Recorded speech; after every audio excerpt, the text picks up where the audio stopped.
J Talk Podcast. Welcome to the cafe. Real talk. Real people. Real situation.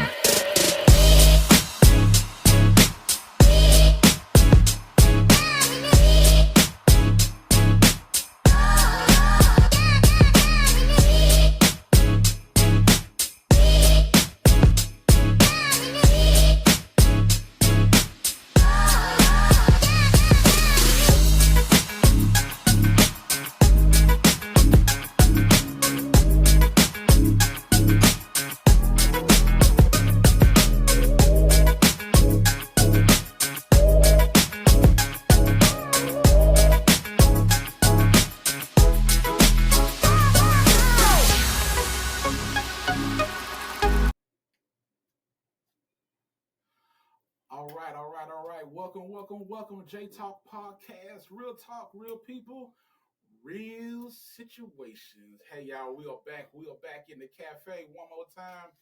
And I am so, listen, I am so excited. I told y'all 2025, we're going to be live. We're going to do some new things, go some new places, talk to some new people about some new stuff. And I'm so excited, y'all, to have none other than the mayor of the big city of Palestine, Texas, Mitchell Jordan. What's up, man? Man, not much, man. Just excited to be here. Oh, man. Let me give you one of these right quick. Let me get one of these quick. There we go. I got one clap, y'all. Oh, yeah. Sometimes you got to clap for yourself, man. Yeah, exactly. Man, it's so good to have you on here, man. So good to have you on here. Also, y'all, listen, we got our Facebook people in. They'll be coming in. They'll be on with us for just a little bit. Y'all, just for a little bit. Then you got to tune in. But y'all listen, we are in the cafe. Y'all know how we do it. Get you something to drink. We're going to get ready to talk, real people, real situations. Honorable Mayor Mitchell Jordan. Yes, sir. Come on, man. Hey. What's up, man? What's been going on with you? Man, work. Work. I'm telling you, man, it's nonstop. But hey, I love it. I'm blessed. I cannot complain. Man, what is it? What is something we got stuff we're gonna talk about? I got some things I want to talk about. You know, stuff that's some crazy stuff going on. First of all, before we jump into it, okay? And I got a kind of idea of where you are in regards to this. They know what I'm about to say. The elephant in the room, okay? Last time I was on. They know how I was very excited about my Texans, and I was excited about Kansas City, and I got an idea. If you're like anybody else around here, yeah. So I guess you was happy about the outcome. We real on here. How you happy about the outcome, weren't you? You talking about some Texans? Yes, you happy about the outcome, weren't you? Man, okay. First of all, I'm a Cowboy. Okay. I'm a Cowboys, man. So we gonna get that out the way. Yeah, they live on. Yeah, they live on. I mean, we ain't. Trust me. I'll tell you, I got, a real true Cowboy fan go acknowledge it. Yeah, we can't just acknowledge them when they're winning. We gotta acknowledge them when they lose. But they look bad right now. Yeah. But I will say this, man. My alternate team would be the Texans. What, really? Yeah, seriously, man. Like I said, really? Yeah, I'm all Texans, man. I ain't gonna lie to you. Yeah, what? Yeah, like if it ain't the Cowboys, it's the Texans. And that's why I voted for him. The Spirit told me, the Spirit of the Lord told me to vote for him. That's why I voted for him. I'm gonna tell you why I said it. Yeah. Okay. I always start off with little sports. I'm gonna tell you why. Because listen, most people I've talked to, okay, around here, okay, around your city. All right, I got the mayor here. Around your city, okay. We're so close to White House that they're Cowboy fans, but we're rooting from home because that's our East Texas neighbor, basically. Wait. Watch this. But you do realize that when you do good, everybody know you. When you do bad, okay. First of all, I've talked to people. I was at the hospital the other day. One of my members had to go to the hospital, and she done better now. But I went to the hospital, and I was sitting in the emergency in the waiting room waiting for her. I went back there, saw her, they were running some tests. So I went back there, and I'm sitting there chilling. And I was watching. Two of those teams were playing, and if one of the teams lost, then we were about to play against the Kansas City. Okay. So this guy sitting in front of me, man, and so I wasn't bothering him. See, I don't bother nobody. I'm on my own business, y'all. Listen. They know I'm saved, but I'm still working on it. I'm on my own business. Yeah. And he said, "Oh, they're going to hit the Texans now." And I said, hey, what you say about it? You know, I guess I was being messy because he wasn't talking about me. Yeah. He wasn't talking to me, but I started talking to him. I said, so what's up? I said, hey, what's going on? I said, yeah, well, we're going to play against the Kansas City. He said, oh, yeah. What are you? I said, I'm a Texan. I said, I'm a Texan to my heart. How did it come to you? It started getting personal. Like, I said, hey, I'm a Texan, you know, the pastor. So okay. He said, but you know, yeah, Mahomes. See, I know Mahomes' mama. See, we were at so and so, and you know, I said, I know you're right. You know, everybody know you. Everybody know Mahomes now. You kinfolk some kind of way, you know. That my fifth cousin removed halfway from the side, and I said, man, really? Yeah, so I entertained. I entertained. I was like, okay, cool. I said, well, you know, hopefully it'll be a good game, you know. He said, you're a realist, Hunter. I can tell you're a realist. I said, yes, I'm a realist, you know. And I know it's gonna be a tough game when we do, but I'm sorry. We couldn't beat the refs, man. We could not beat the refs, man. Hey, that was a big factor. We couldn't beat the refs, man. I ain't gonna lie to you. But you know what? You ain't the only commentator that was saying that, man. We can't beat them, man. But it was talking about it quite a bit, man, on SportsCenter, man. And I'm telling you what I did, y'all. So I know a lot of y'all follow me on Facebook. I got on there, and I normally don't do that. I normally don't react in the midst of something, right? Okay. But I couldn't hold myself. I got on Facebook. I said, and they'll see me on there. I go live with my wife, and I said, I'm sorry. I just got to say this. I said, we can't beat the refs. We can't beat them on the phone. We can't beat them. I got church members on there like, Pastor, calm down. No, we just can't beat them. Hey, man, hey, listen, trust me. I would tell you, man, like seriously, some of the, man, you know, I'm a big basketball fan too, right? So we're gonna talk about that too. I know you're basketball. I know you're a baller. Now, on the basketball side, the refereeing, man, nobody believes in the refs. So I'm serious, man. It's like elementary school refs can ref better than NBA refs. But you don't normally see that in the NFL, man. And so when you get some of these big questionable calls, man, I mean, just like the famous Dez Bryant call, man. You know, into this. I mean, some of that stuff can cause, and especially in football, bad call can kill you. It can kill you. It can kill the game, and kill the morale, the whole 9 yards. Because I'm gonna tell you something. I really think I saw when the morale went out the door. Exactly. I saw it. It was like, you know what? We're done. I saw it from the sideline. I saw it from the field. You want to know how the game go? Look at your quarterback face. That's it. Look at your quarterback face. Because if he up and excited about it, it's going good. Man, I saw him walk off like somebody stole his lunch money. Yeah. I said, that's it. I said, we're done. It was before the half. I said, we're done. Yeah. It was, and then one, and I know the one that was heard around the world. You know, the one where what's the our D-line forgot his name, but he hit he hit Mahomes. Oh yeah, and was supposed to hit him in the head. Got the roughing the passer. Yeah. And when they did it slow, we're like, yo. And somebody posted on Facebook. They said, and if you watch, they said, when did we start flopping in the NFL? Hey, but you know what? When you get to that certain status as a quarterback, come on, dude. They can get away with that, man. Tom Brady, you could swing at him, just bet at the ball, and that's rough. Your air not. And then they may end up fining you for the swing. Don't stare in the wrong because they're gonna throw. And they had the one play. They had the one play where Mahomes fell to the ground, and we hit ourselves. Man, the two dudes clashed each other. So if anything, they roughed each other. Man, Mahomes is the franchise of the NFL now. He's so they gonna trust me. If you want to go get the call overturned, he could probably get it overturned. He can. I'm serious, man. He just that quality of a player. Yeah, I mean he's like at the top. But. And listen, y'all get mad at me. I don't care. Listen, that's why all the memes they be having on the thing about Mahomes and the refs and stuff, I don't care. I laugh at them. They funny just because I don't share them. I mean, I laugh. I laugh. I see my social pastor on. Good to see you. All you all who tune into the cafe, get you something to drink. You know how we do it. Yes, we are on here, for those who just tuned in, we are on here with the Honorable Mayor Mitchell Jordan, Palestine, Texas, man.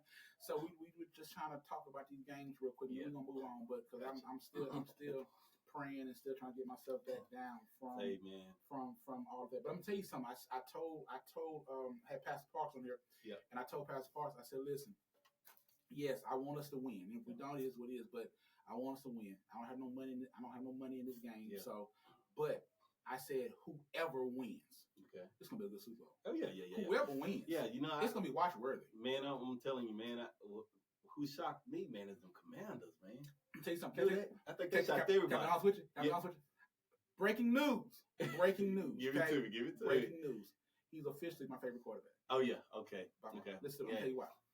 I've only had one other person who was my quarterback. Like no matter what team, I said the quarterback. I'm a quarterback's fan. Give it to me. So no matter what team they go to, I am still gonna follow. I'm following him wherever he goes. Yeah. I was a stone cold Peyton Manning fan by far. Oh, dude. Listen to me. I was a Peyton Manning fan. Okay, he was the coach. If he's the coach on the field and off the field, and at home, exactly. and he's still doing the game. Man. So I was a Peyton Manning fan. Okay. Yes. Let me tell you something. Quarterback Washington. You go, yeah. Say, man, but you like me, man. Peyton Manning couldn't do nothing wrong. Dude. No. I'm telling you, man, this dude, man, this is the only quarterback. I respect Tom Brady. But trust me, after that Deflategate, stuff, man, I fell off on. But Peyton Manning, dude, we ain't talking about Eli Manning because he's nothing close to this dude. No. Man, Peyton, this is the only quarterback that I've ever seen, man, come up to the line. He don't even look to the side for calls. Don't even need a quarterback coach over there. This dude come up to that line. Ease his money. Man, this dude come up to that line, man, and he called about 3-4 audibles, man. He changes up. I mean, and he used every bit of the seconds he got, man. I think Omaha meant a bunch of things. Yeah, I think he could say Omaha, and they knew exactly which Omaha. Man. I think Omaha was like 1,000 plays in one. Man, that dude, I can't figure out why ain't nobody went to go get him to coach a team or offense. I'll be honest with you.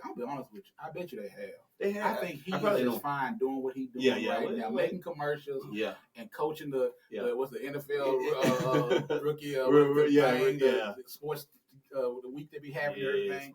I think he's just enjoying life. Dude, right you got to think about it, man. Both teams that he went to, the Colts and was it Denver? Yeah. Man, the dude just got it, man. I mean, he's one of the best, man. That's all I say. Yeah, and I am. Like I said, I've always been a Peyton Manning fan. My wife knows that by far. Gotcha. By far. So I'm. It is what it is. He's still in it, and one more person who shocked me. We move on. The Bills shocked me. Yes, sir. I think they shocked me. Yes, sir. World. Matter of fact, man, my my ex postmaster in Oakwood, his name is Greg. He's from Buffalo, big time Bills fan, dude. I mean, really? He was talking, man.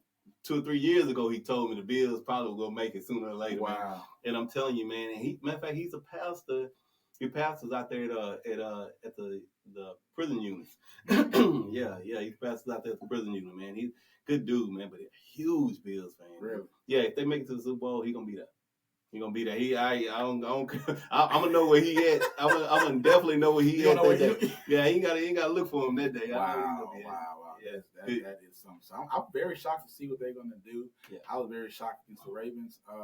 And they showed up. That showed you hard. That was hard. Yeah. That was a hard game. It was, man. That was a hard game. To be honest with you. The Ravens, I think they was the team to be picked to win, man. Yeah. And like I said, but I listened to the quarterback, man, after the game, man. He's a true leader, man. He took a lot of responsibility, man, for a couple of interceptions and stuff like that. I mean, he put it on his shoulders, man. He sat there and said it. This was my fault. Did you see after the game I think the whole premise of the game, which every young kid, every young one, sports now from Little League all the way up to NFL. Okay. At the end of the game, did you see how the quarterbacks came together? Of course. He ran over there, embraced him, and it wasn't fake. Say, man, it wasn't fake, man. And that's what I'm talking, dude. That's just. I'm gonna be honest with you, man. That type of character, dude, goes beyond football, man. Yeah. I mean, like even in the politics of it, man. Even when you lose, and maybe we get in a little bit of that. Oh, yeah. Dude, that you still have to show that character, dude. I'll tell you, it's hard sometimes. I don't think you can teach that. I don't think you can coach. I don't think you can coach that. I think that comes through life, moral teaching, morals. I believe you. I believe you. I believe you do. You gotta be a different type of person to do that, man. Yeah, because you gotta understand, and people understand, man. You just lost one of the biggest games of your career. Yeah. You know, and the fact is, you know, and your season is over with. It ain't no making it up the next game. You know, and the same thing with me with them two mayor runs and lost. Yeah. Dude, you still gotta find some way to pick your head up, man, and congratulate the person that beat you. Yeah. You know, and then even go further than that and say, hey, you know, whatever I can do to help you get better, you know, make it get better, you got to do it. So let's talk about that. Yes, sir. Okay, let's talk about that. First, I want to talk about you. Tell us about you first. I want to know about you first. These people here, so many folks out of town, out of state, you know what I'm saying? This is our mayor. Yeah. Man, where did it all start from? First of all, where did you, because what I want to talk about is leading to what we actually want to talk about tonight. Give it to me. But when did you say, hey, you know what? I think I want to make a change, be a leader, and I want to get into politics and be a leader. Man, let me tell you what happened, man. Okay, the way this all started, man, I was probably around the age of probably about 12 years old, man. Because you ran for a lot of stuff. Yeah, I know that. Yeah, you ran for a lot of stuff. There you go. Okay? Yeah. There's So, no question. You no, ran for a lot of man, stuff. listen, man. Politics, man, was something. Well, it technically it didn't start off as politics. You know, when I got introduced to politics, it started off more as a change factor. And so my mom, man, real influential woman, man. She would. I'm telling you, man, like she helped start up the first NAACP in Palestine. Mhm. Dude, my brother, one of my brothers, man, literally, had got locked up, went to jail for whatever reason, whatever. And in the county, man, that back then they used to just beat you up. I mean, in the county, this and that. So I'm telling you, I was young. Yeah. They would write some of the inmates would write my mom letters and saying, hey, they doing this, doing that, doing it through letters, not even necessarily phone calls. So she would get these letters, man, and she was so smart, man. She was good with that pen. Yeah. I mean, so she was contacting the in also the national NAACP people, man, and she would write. I'm talking about books to them, telling them what's going on. Yeah. So anyway, she ended up they ended up filing a lawsuit against the county. Ended up suing the county and literally winning a judgment on it. Really? Yes. And so after doing all of that, man, you know, at that time, Palestine wasn't as diverse as it is now. Mm-hmm. So she ran for school board, didn't get it, you know, at the time, and then she ran for city council and didn't get it, you know. But as a kid, I'm watching all of this stuff. Yeah. I'm telling you, I'm literally watching this. And back then, you could we had like one of them TVs that sit on the ground, big TV. Yeah. And then exactly. And so exactly. And so what happened was, you just it was just there. It ain't none of that. No. When you set it down, it stays there.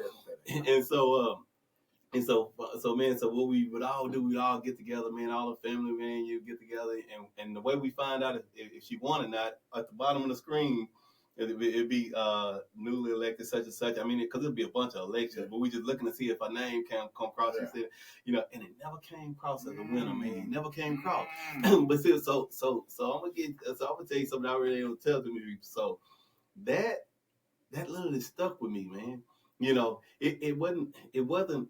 You know, it was a disappointment look on her face that she never got it. You know what I'm saying? But the fact is, and this goes to parents now, man. Yeah. You know, your kids are watching. Yeah, kids are watching. Watch. I never told her out my mouth that hey, that image of me of us all coming around watching the TV, hoping that she win. You know, and I'm too young to even get out there and campaign and do anything because I'm a kid. Yeah. But that image of that, you know, chance after chance after chance, and she didn't win. It stuck with me. And it stuck with me big time. Wow. So, fast forward a little bit. I get, you know, and this is the beauty of God, real quick. I'm gonna tell you this, man. When I was a kid, I lost my father, my stepfather, which he basically raised me. I lost him at probably about the most important time in my life. This man was there since I was a baby. Yeah. Now I lost him right when I was getting ready to go into college, man. I'm just becoming a man. Just becoming a man, dude. So, you know, but I lost him coming right like that in between that high school and the first semester after the high school, whatever. man, dude, so I got to get in a little bit of trouble then, man. And it was just stupid trouble. It was just telling I had tickets, and I told the police that that I was somebody else. Yeah. You know, so basically it's called failure to ID. So, you know, first time I ever getting in trouble, because I tell you, but I was just starting to drive, dude. I was just police pulled me up, give me a ticket. Start all right. And the police give me a ticket. I'm like, what is this? You didn't start all right. And I ball the ticket, I throw it in the back seat. And then finally it catches up to me, man. You know, so I tell them about somebody else, and then I get in trouble. So, man, I'm telling you, the way God works, man,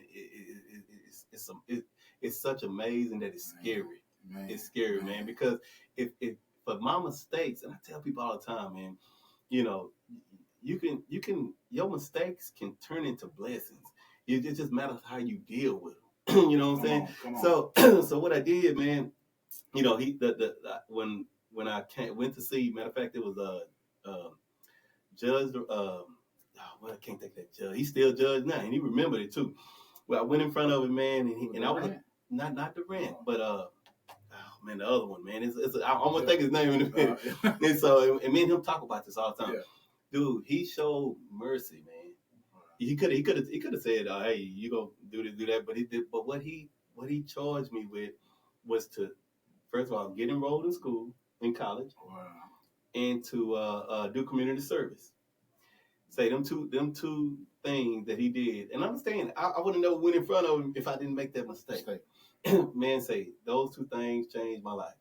Wow. Because first of all, to stay out of jail, I had to go get enrolled in school. Yeah, so when I got enrolled in school, I met this black psychologist up there named Miss Bishop at TJC, man.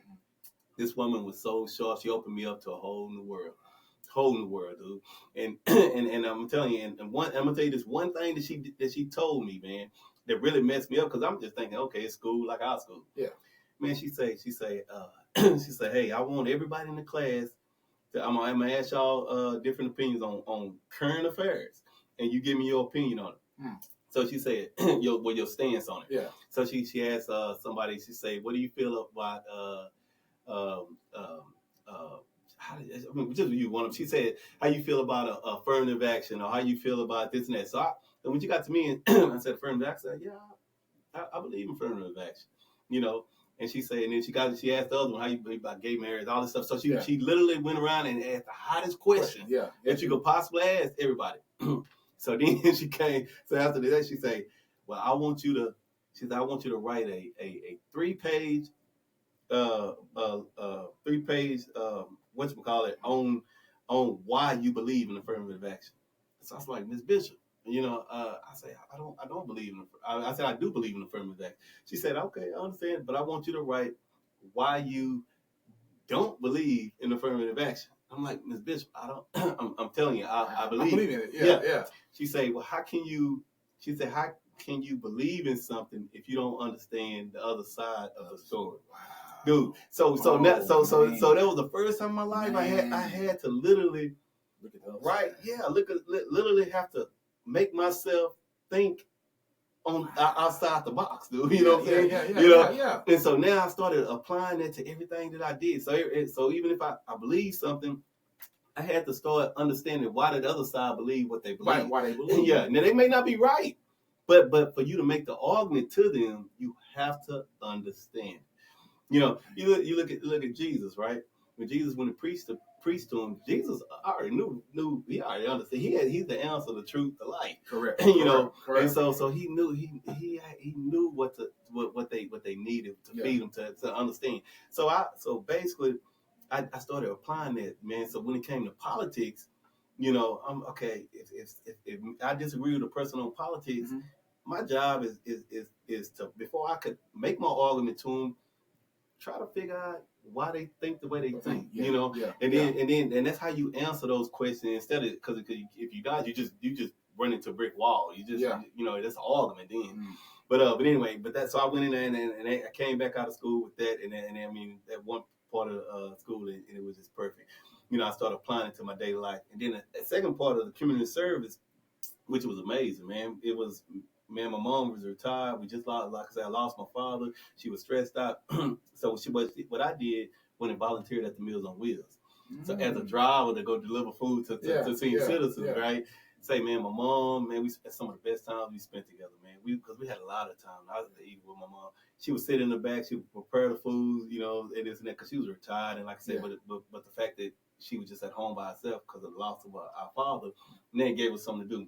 Dude, I did the hours that they asked me, but even it was like a 50 hours of community service or something like that. Dude, I stayed there, just did it, just to do it, dude. Enjoyed it. My mom enjoyed it. We just did it, and then so that put together, man, the fact that, man, let's put this because community. I realized community service really is not a punishment. Correct. You know, it's really a privilege to do community service with people. You know what I'm saying, for your community, and so that's the aspect I took when I started running for school board and the city council and everything. Wow. You said that whole thing about, you know, community service. That's one thing I will say that me and my wife got involved in. When we was in Houston, she probably, I was doing sports, so she was really more involved than I was. But at the church I belonged to in Houston, we were feeding and things like that. And so we just spilled it over to here.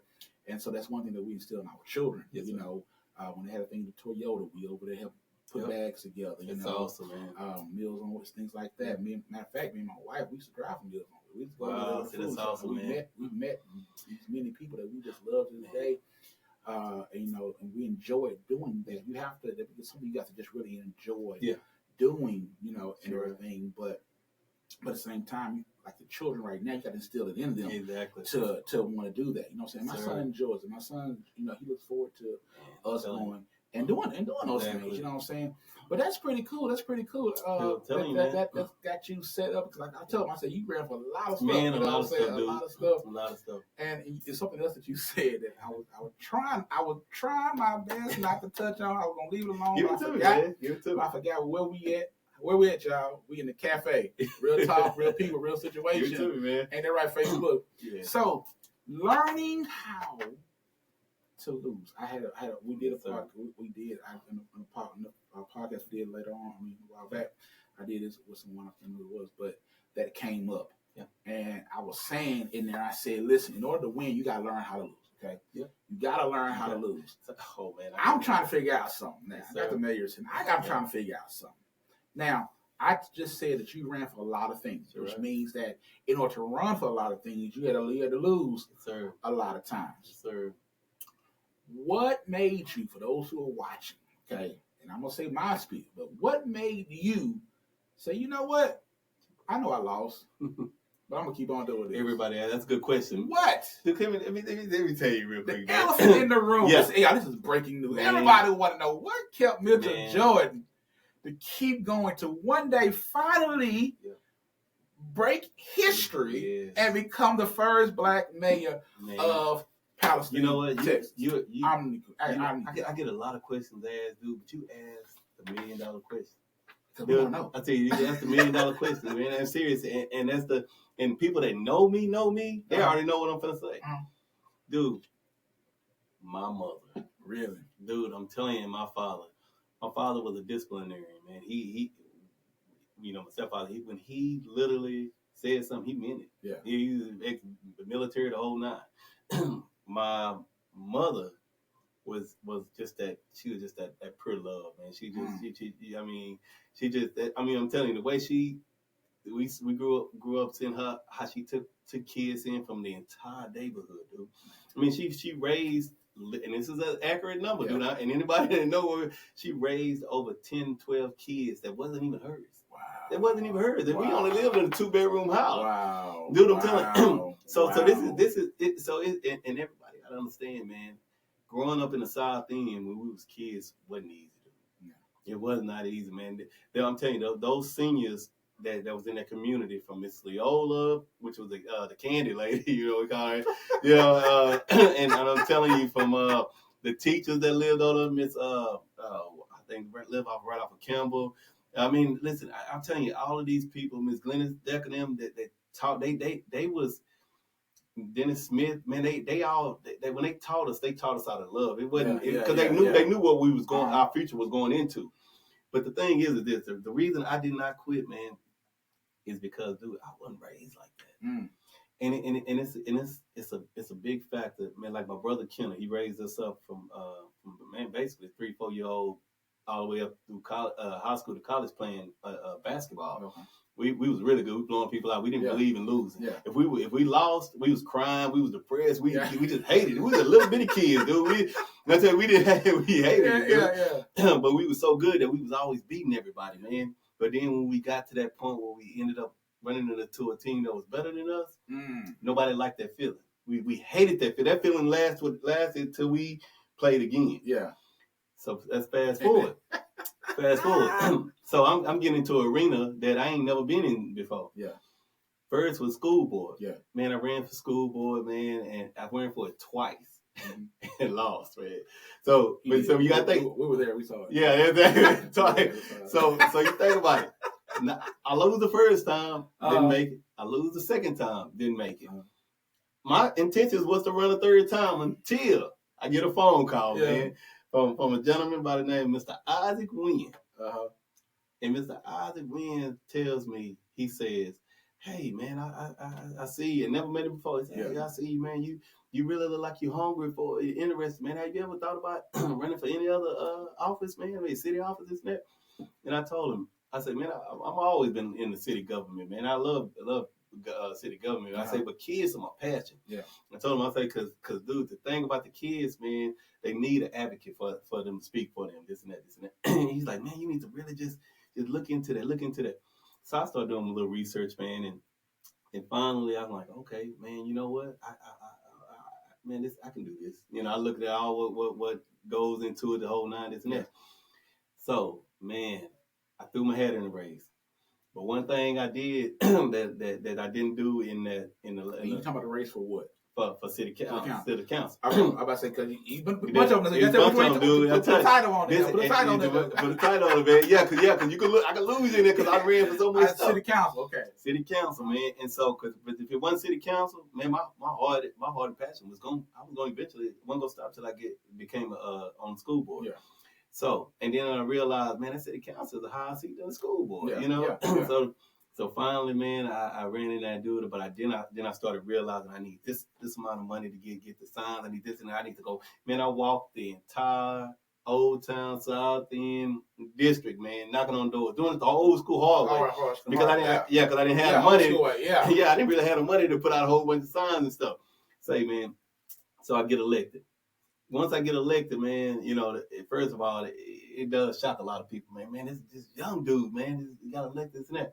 Dude, you gotta understand, I'm on council now, but I'm the youngest one. On the oldest could be my grandfather. Yeah. You know, it's only me and Vicky as the minorities there, and so I'm just so the first year just learning. Yeah. Just learning.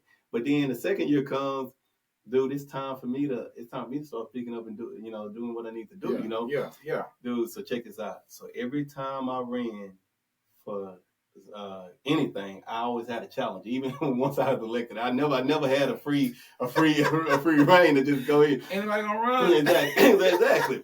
So then once that 6 years come, and then I say, man, listen, it's time for me to do something bigger than this. You know, because I was real vocal on council, and I was really ready and hungry to say, hey man, let me get at the center of this table. Yeah. Dude, so I run for mayor, man, lose by 6 votes, 9 votes. One of the closest races, man. You know, say that. Remember I told you how it feel when we lose and you get. No, dude, I have to get it.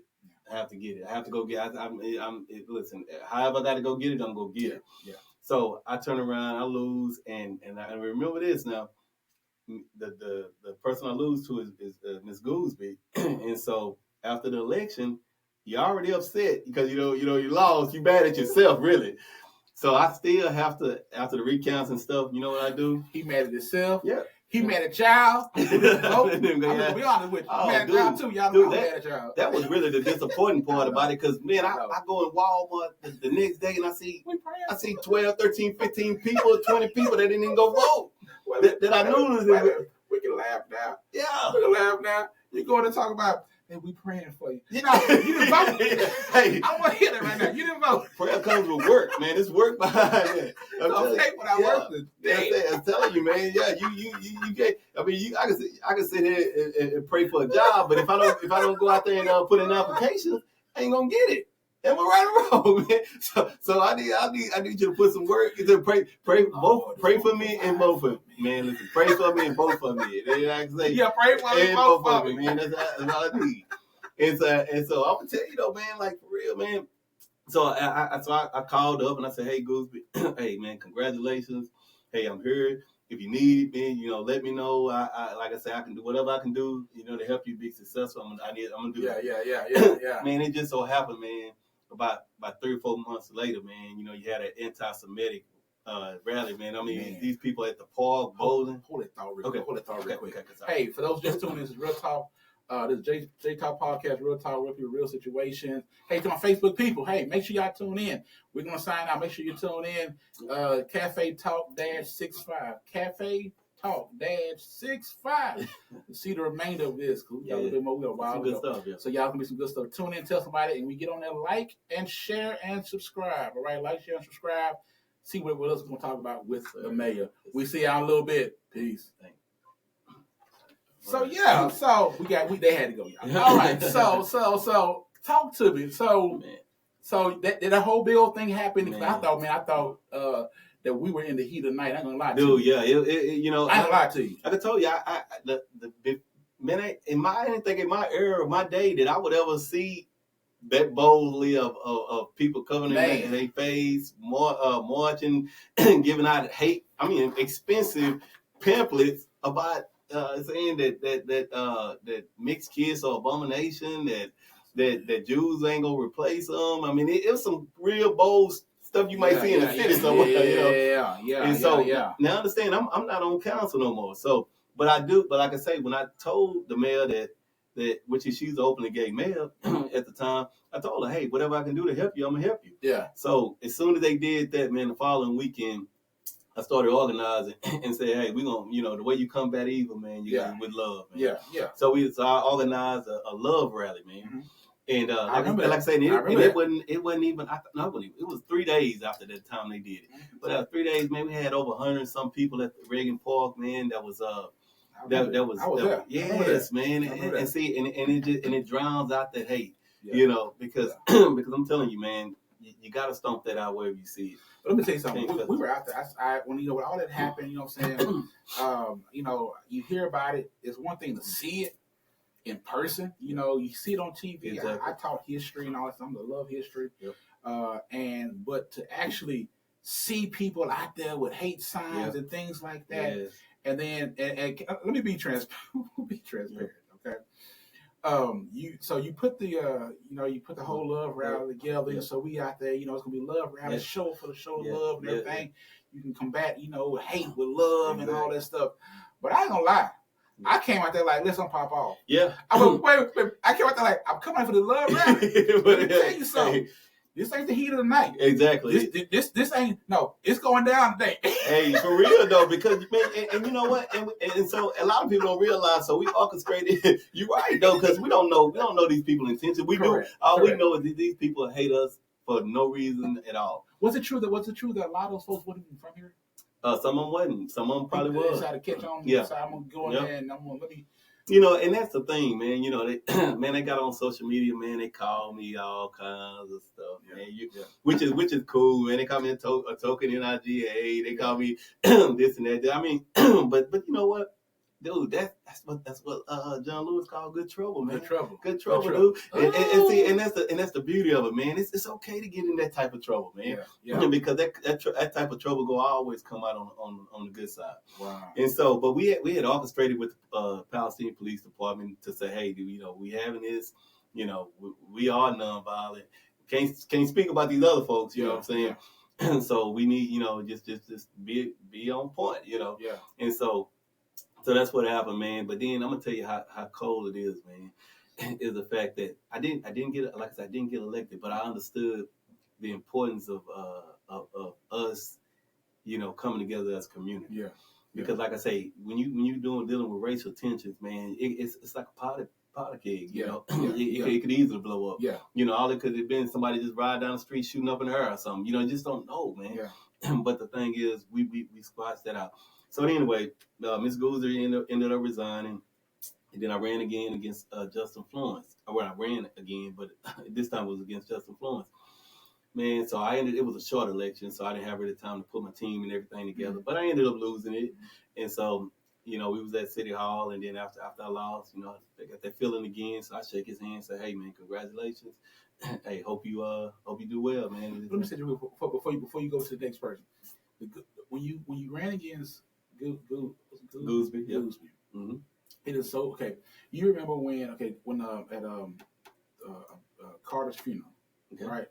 This is it's similar to that. Okay. Okay, good.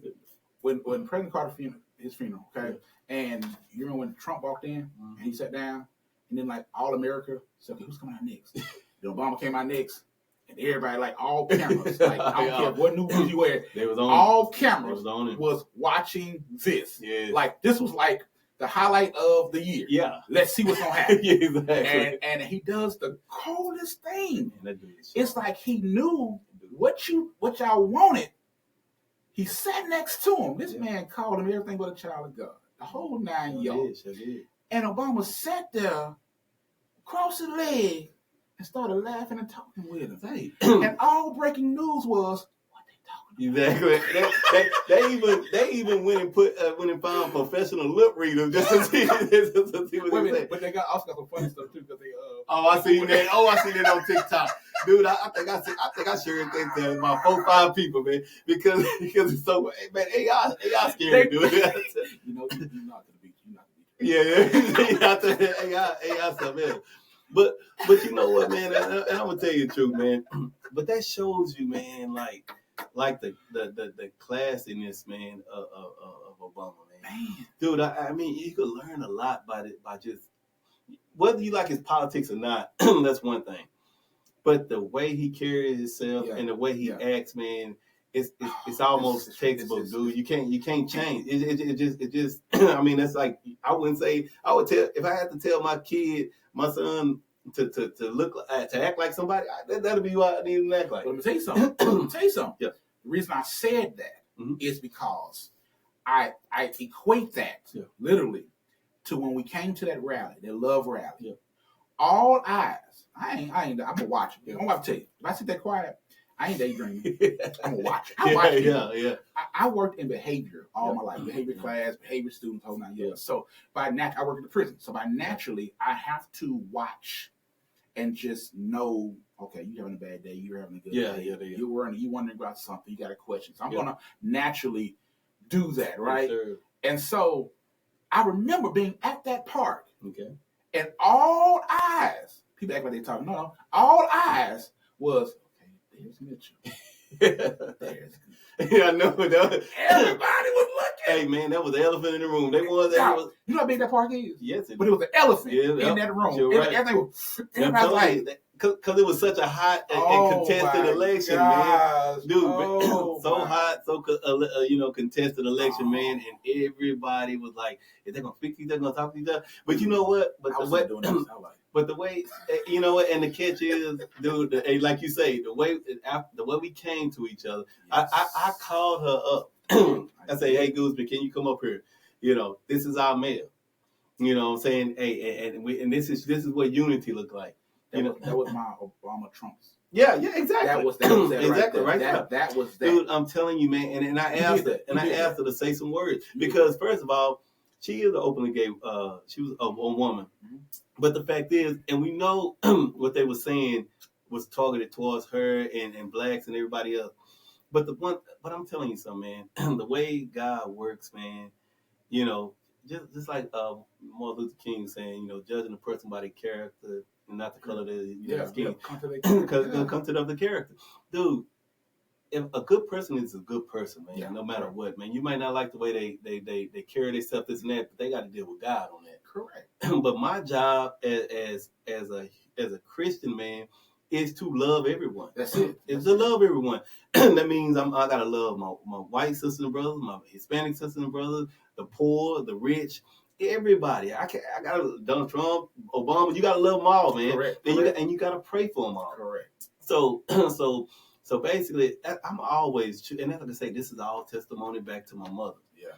It's the fact that she, man, I'm telling you, man, she had some of the worst things done to her, racist wise, back when she was growing up, and everything like that. But she chose not to hate.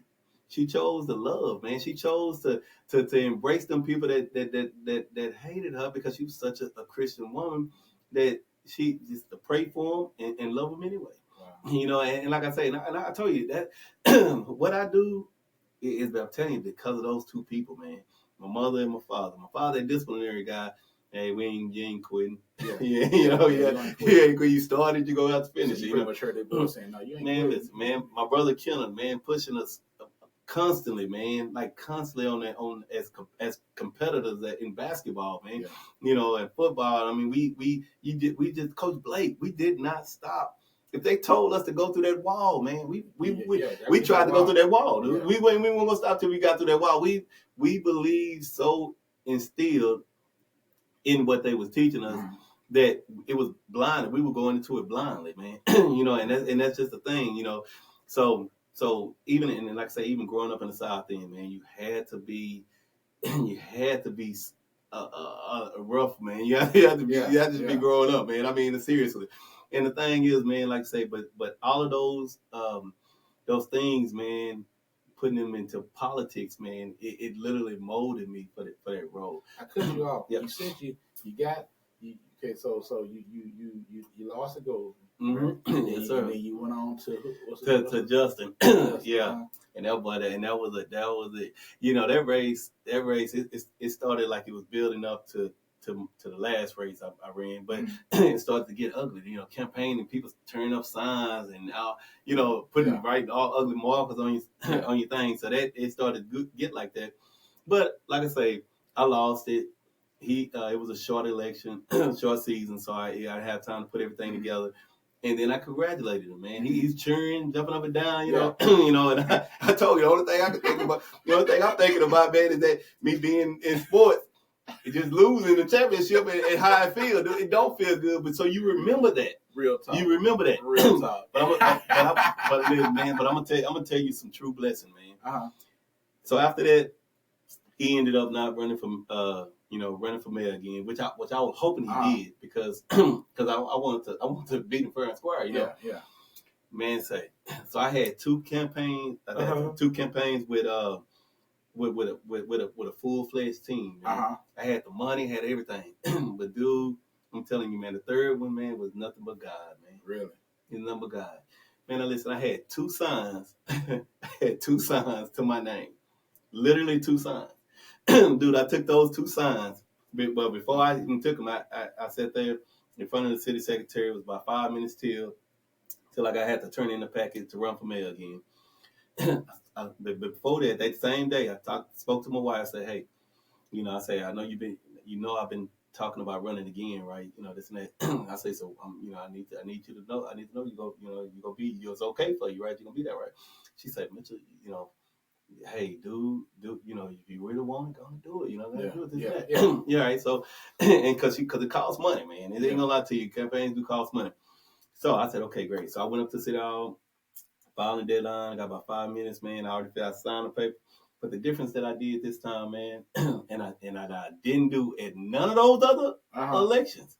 The one thing that I did this time that I didn't do in none of them other elections, man, I sat there, man. I prayed right before I gave him that packet, and I sat there and prayed. I said, "God, let this be your will. Whatever it is, I'm going to accept it." Come on, dude. I had no money. Yeah, not a penny. Dude, I didn't have no signs. She was already campaigning probably about a month ahead of where I was at. Yeah. Big billboard signs and everything.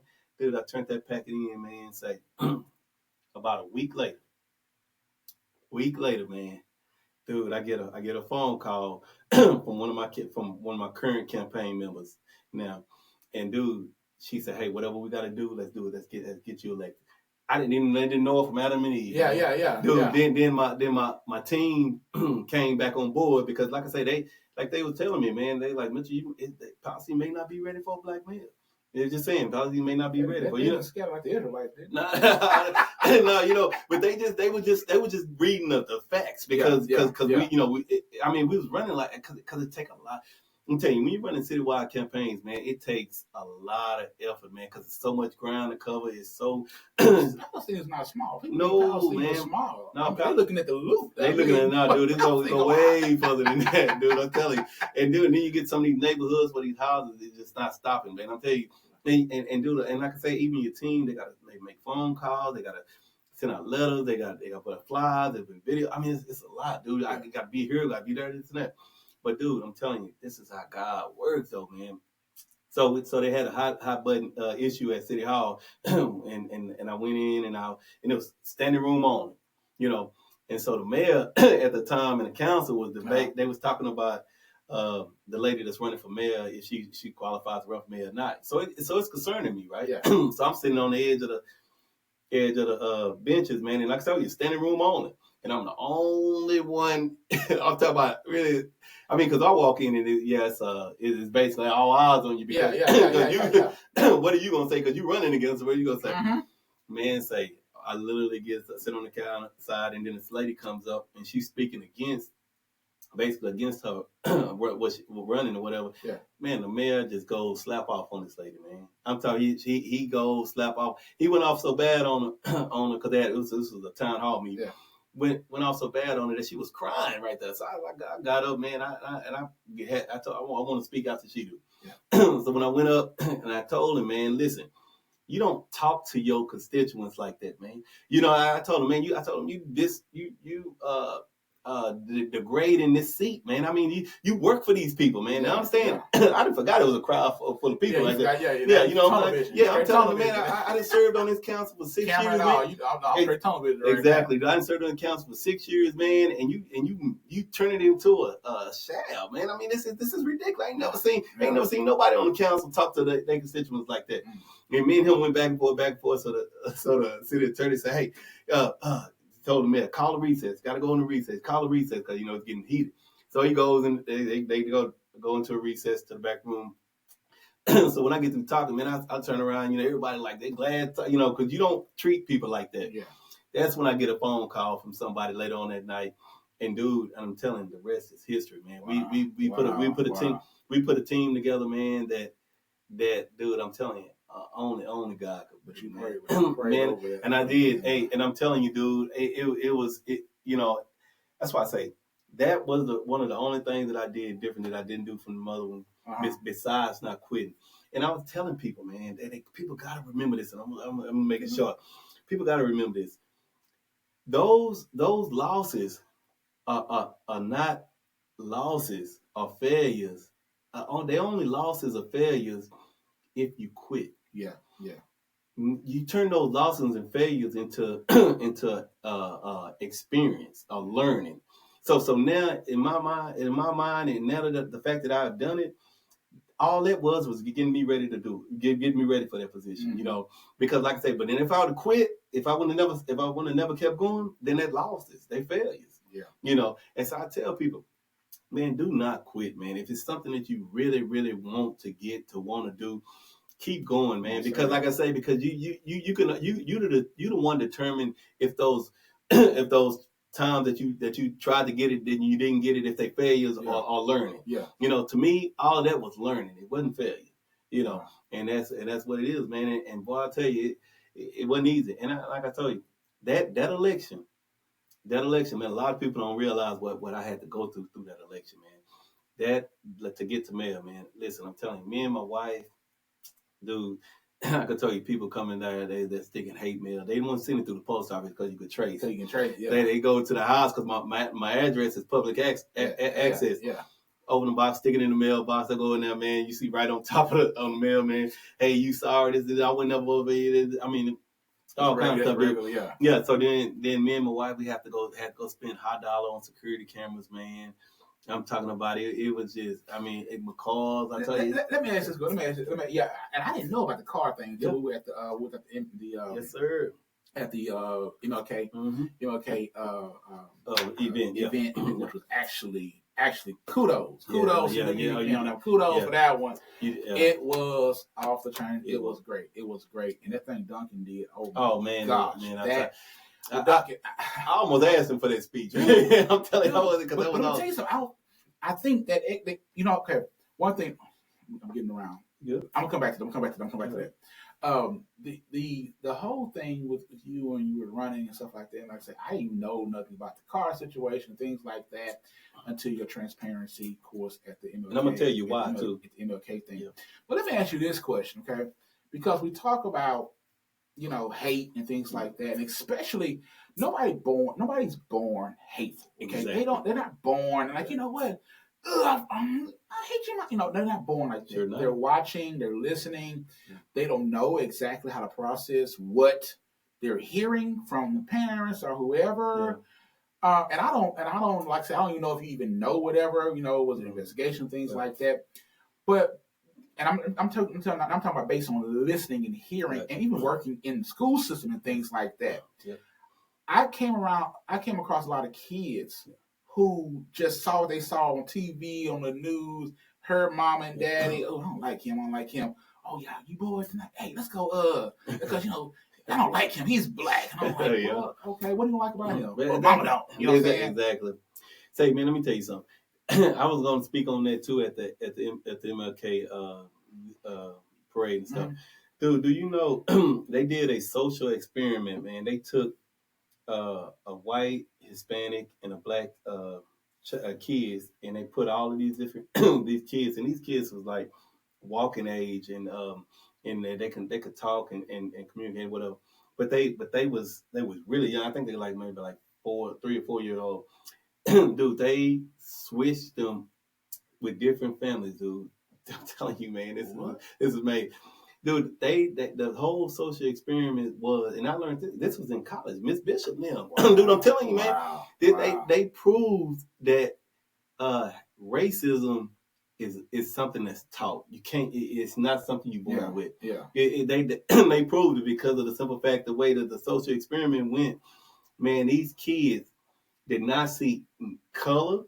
These kids did not see race or nothing, man. They just played and loved with each other. Yeah. And now I'm talking about that. They would bring these kids to the same place every single day. Yeah. And they had the cameras pointed down on them. And they just wanted to see if the kids would segregate from each other. Yeah. Is it what the white kids play with the white kids and black kids?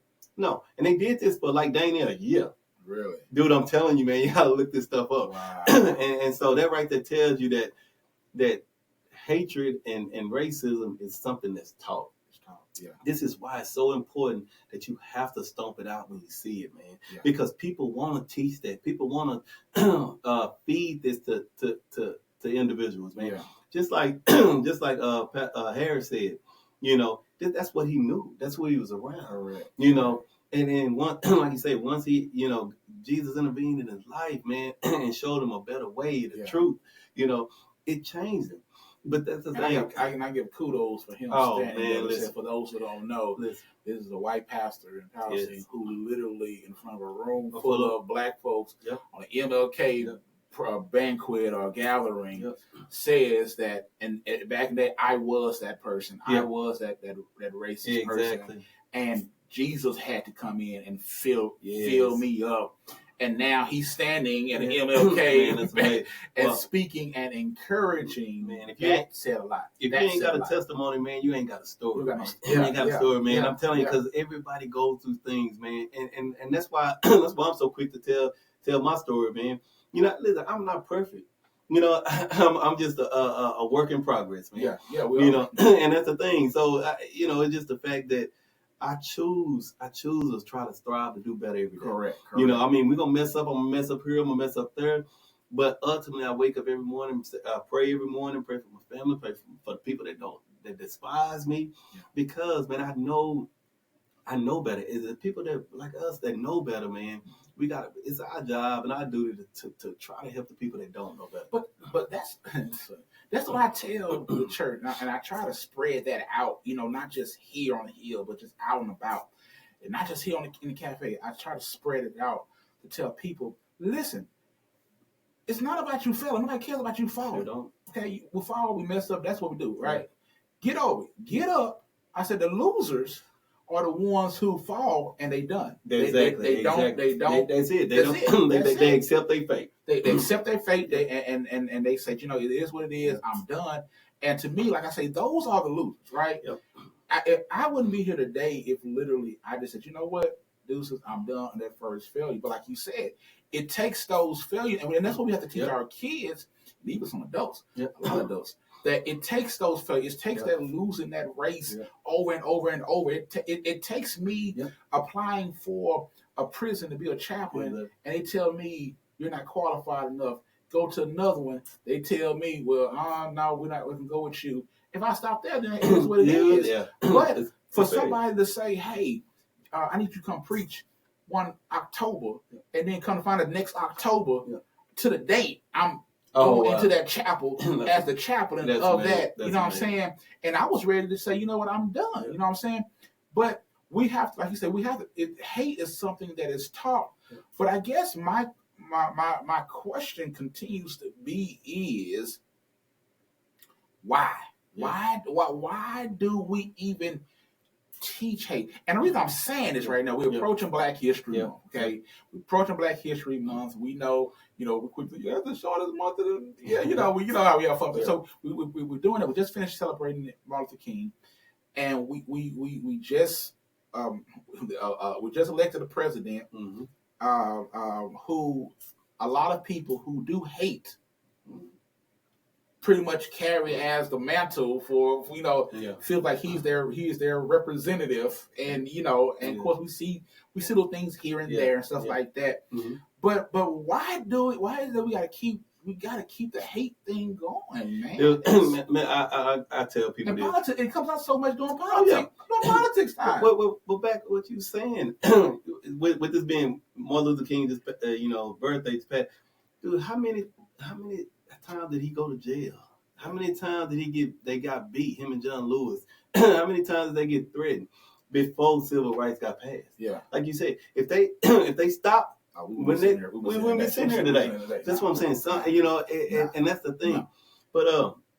But back when you were just saying about what was that you were just saying? The last thought, because I ended up getting off. But anyway, but if Martin Luther King them didn't keep pushing, man, and pushing, it was called failure. Yeah. But that was progress. And you hear people and historians talk about it being a progress towards civil rights. Yeah. Because like I say, if you just stopped and gave up, it was over with. Correct. You know what I'm saying? And that's something we can't do.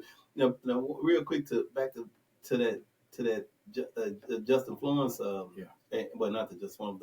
The last time when I got elected to mayor. You know how we were sitting there talking about, that part of you that's saying even when you lose, but you got to go shake the hand, wish the well, you know what I'm saying? I didn't get it. I didn't get it from the outgoing mayor. I didn't get it from the candidate I was running from. Didn't even show up at the swearing in. That's what I'm saying. But you know what? I still love him. I pray for him. You know what I'm saying? That's what I'm saying. And the fact is, I gotta say, the fact is, man, I understand how they felt. Mm-hmm. I do, because I didn't been doing it for a long time, Yeah. But the fact is, I even understand even more about how it is to have that character, to wish somebody well after you were just lost. I do understand that, and like I say, and trust me, it's election time now. If I was to lose, dude, that whoever that person is, hey, I will, hey, whatever I can do to help you, because it's bigger than just you. Yeah. You got to put your personal feelings aside and put the city first, because ultimately it's all about the city. That's why I'm telling people, I love being the first Black mayor. But dude, I want to be something that's gonna be remembered through time. You messed me up. You messed us up when you said it. Because I'm gonna tell you something. I have this whole mindset. Okay. I think I'm just different. I'm just a different caliber. Okay. Mm-hmm. Because there's certain things that I address things different. Gotcha. Okay. and those in the cafe know what I'm about to say. I have a different theory on a lot of things. Okay, and some of it, a lot of it is controversial. Okay, some of it is extremely straight controversial. Let me give a prime example. I told him we were talking in the cafe last time. I said, and I've said numerous times. I have a relatives who have taught their kids to be scared of police. Okay, they've taught their kids. You're a young black boy, police out to get you, whole 9 yards. So that's it. And I told them we didn't get into it, but we had dialogue. And I told them, I said, listen, I said, well, I'm totally different than you. Yeah. I said because I don't teach my kid. My son. I got a young 15-year-old now. African American boy. Okay, I don't teach him to be afraid of the police. Okay, Daddy, I've never had handcuffs on his wrists. Okay, I'm knocking on wood. Pray nothing happens. I ain't gonna stand down. No. I've never had handcuffs. I've never been asked to be put in that car. Things like that. That's just doesn't happen. Okay, but I've had sped some time. I have gotten pulled over numerous times. You know what I'm saying? I even I've been asked to get out the car. One time I got out the car, I wasn't asked to get out the car. I didn't hear him say don't get out the car, but I did anyway. Yeah, because I act like I was going to my friend's house and he said, "Get back in the car." I jumped back in the car. Head first, real quick. Yeah. But I had told him, I said, "Listen, okay." I gave him an example. So police pull up behind you, tell you pull over. Okay, cool. You pull over. I said, the police come to my car. Hey, bring my license and registration. So you ain't behind me to say good morning. Okay, give my license and registration. Hey, do you know why I pulled you over? Speeding? I don't know. I'm gonna get it. I don't know. Yeah, okay. Mm-hmm. If I don't know, I don't know. If I do, I'm speeding. Okay. Yeah. And I've gotten out a lot of police have told me, hey, just slow down, man. Just chill. Okay. Cool. Well, it was never a question of why. Okay. Hey, what you put? Why? Hey, let me see why. Why? Yeah. Okay. I believe a lot of issues that happen with those 3 letters. Why? Those 3 letters have caused a lot of issues. Okay. That's what I told my son.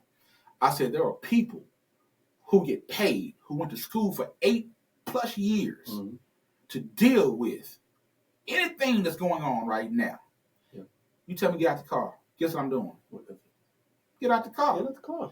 Hey, I need you to do the hokey pokey and turn yourself around and see what it's all about. Guess what? If you drive by, you know what you see Pastor Strange doing? The hokey pokey and turn yourself around. Now, when you got done, you gave my ID back, my so-and-so back. I see your name. Guess what?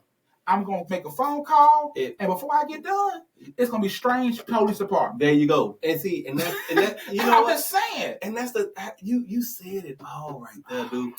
I be seeing, like I say, a lot of that, when police shootings and stuff happen, man, people don't realize, man, it is lawyers out there that would take that up for free. They're looking for it. For free. Because they know it's black and white if the police break a rule or not. And like you say, these attorneys live for them to mess up. You can't win at that moment. No, you cannot win. It's no way to win. You can't. Let me tell you why. Because the way the law works is that officer has the authority.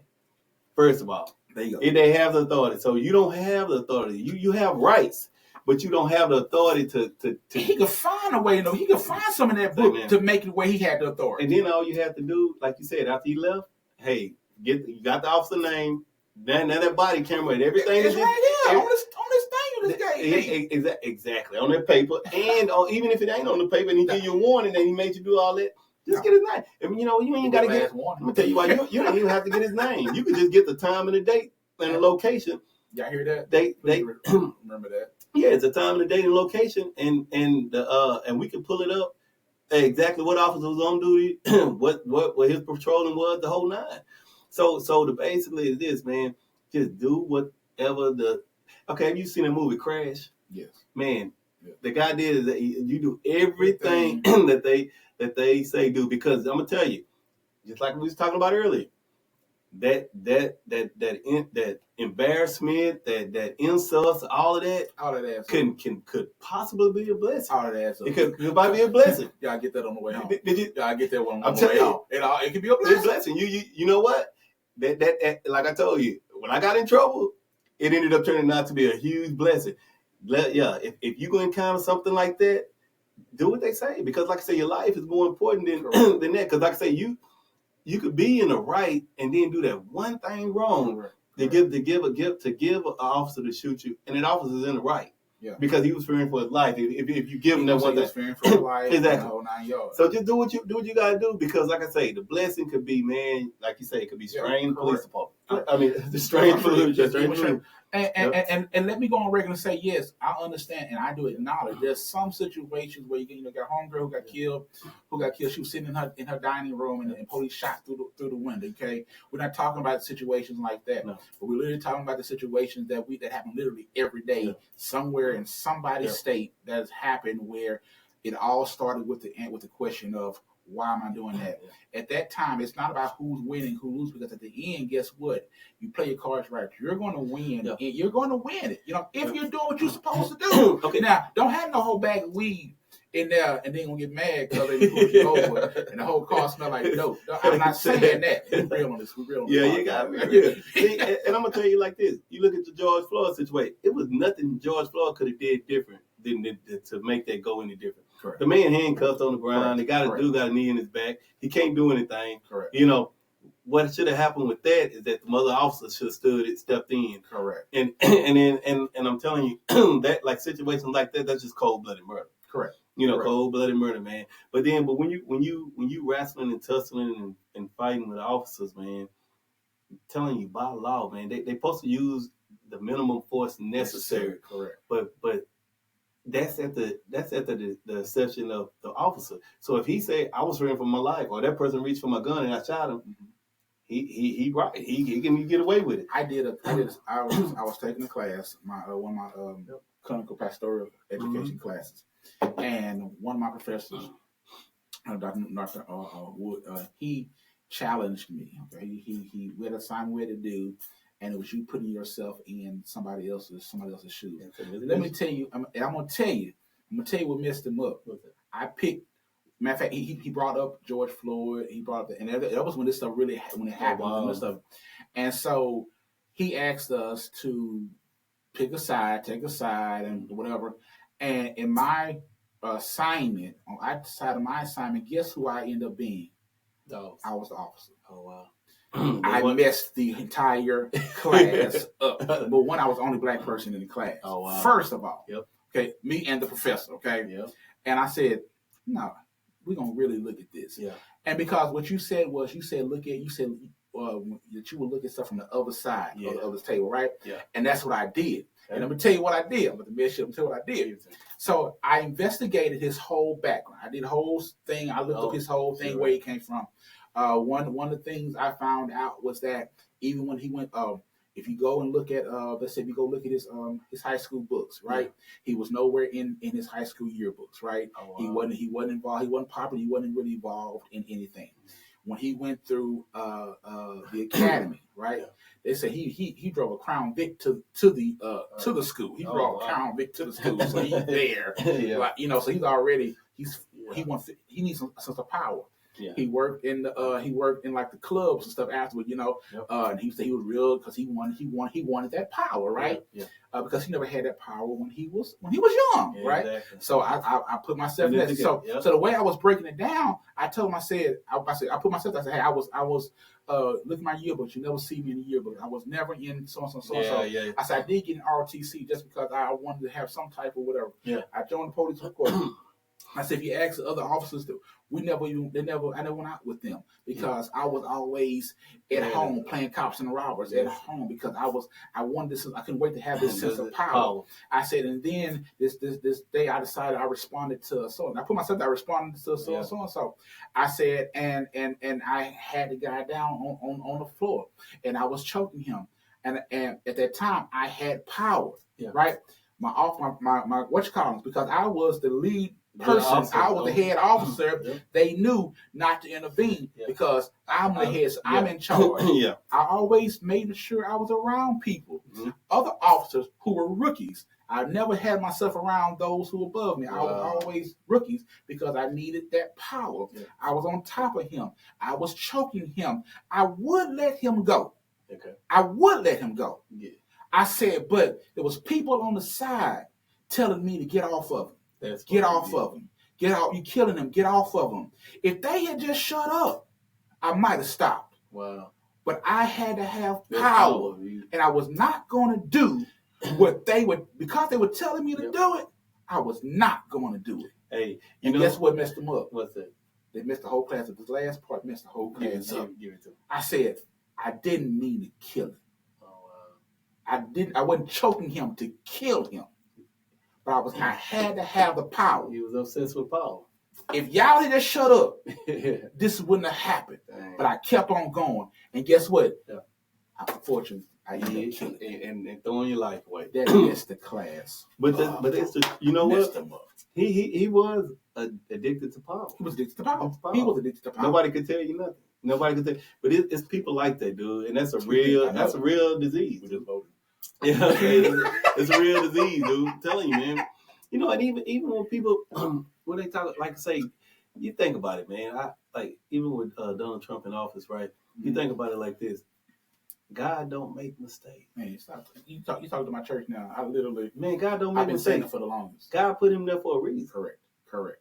I'm saying we'll know 4 years from now, but God History don't- will tell itself Yeah. when we look back. I'm telling you, God put him there for a reason. And like I say, whether we think it's right or wrong, hey, trust in God. I told the church that. Once again, we're different. I told the church, I said, listen to me. You know, I'm hearing everybody, oh, Lord, whoa. I said, wait a minute. Who do you serve? Exactly. I said, who do you Yeah. serve? I said, the God I serve is still on the throne. Yeah. And I said, and if you look in the Bible, literally, it's biblical, okay? I said, the Israelites didn't know how to act. They wanted a judge. Yeah. They got one. And then they went crying out, oh, Lord, woe is us. Okay. Then guess what? He let them a little free. Then they act up and they got him a judge again. Yep. Okay. I said, let me tell you something. I said, I don't know. I said, could God have prevented this from happening? Yes. Of course. Like anything else. His Yeah. power is not limited. Exactly. It's not limited. But I told him, I said, you must look back now and ask a question. Okay, Lord, not why, but what do we get from this? What do we get out of this? Because this is what I found out. The last 4 years, Yeah. when he was in office, before, Yeah. I have never seen so many people praying. And then guess what? He didn't get elected. Everybody went back, especially us. We go back. Oh, we cool. Whoa. Yeah. And then guess what? He back. And guess what we got? People having prayer visions and all that stuff. So I know for 4 years, at least I know folks gonna be praying. I know folks gonna be praying. That's a good one. I know folks gonna be praying. But here we go. I'm gonna do this real quick. I know time is come and gone. But what is like I said, once again, this is I'm gonna ask you a question first. Okay, so is there any plans? First of all, Palestine. For those who don't know Palestine, we dead smack between Dallas and Houston. Mm-hmm. You 2 hours one way, 2 hours the other way. You'll find us, right? Mm-hmm. It's a metropolis, right? We are definitely, and it's look as if Palestine is growing. It looks like it's growing. I've never seen traffic before in Palestine, but at certain times of the day, I can't get on Crockett Road because cars are steady, cars steady coming. Yes. I also see that, we've had, since you've been, man, I don't know if there's something that was been worked prior to you coming or what. A lot of times, like people don't know about the presidency is that what Trump was taking credit for the first time, Obama's one that put into place, right? And then he ride that wave, and then that president rides away from the next one. And so whatever President Biden was dealing with, it was a wave from Trump, and whatever Trump's going to deal with, it's a wave that's come from Biden. So that's just how it operates.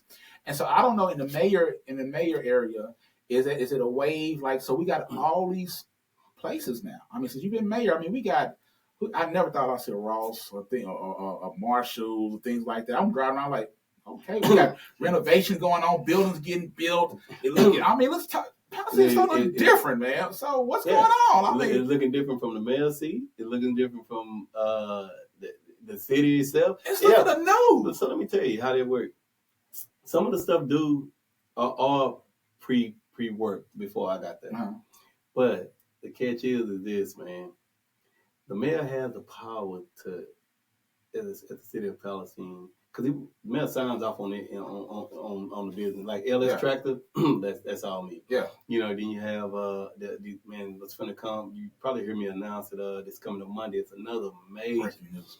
Yes. On J Talk Podcast. Yeah. No, serious. Hey, say this. Breaking news. This business gonna change. This business is gonna change Really? the landscape Really? of Palestine. Wow. Yeah, I mean, it's wow. some like you say. You never thought about a Macy's or Ross?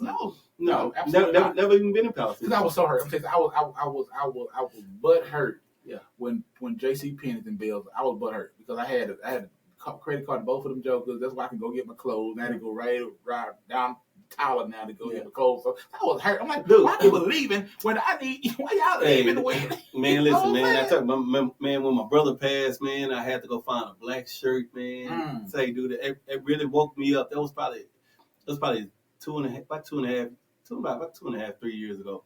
Man, I literally and it's the first time I ever thought about having to go buy a black shirt. You know, and I'm thinking, man, where can I get one at? Where can you get one? Dude, JCPenney was gone. Bells was gone. Dude, Walmart didn't have a black shirt. I could not. It was not one store in Palestine that had a black shirt. So I had to go up the street to Tyler. So people my size. Yeah. Like, yeah, trust me. But what you were saying, man, dude, I sign off on that. Like this next business that's coming in, I have to sign incentive packages.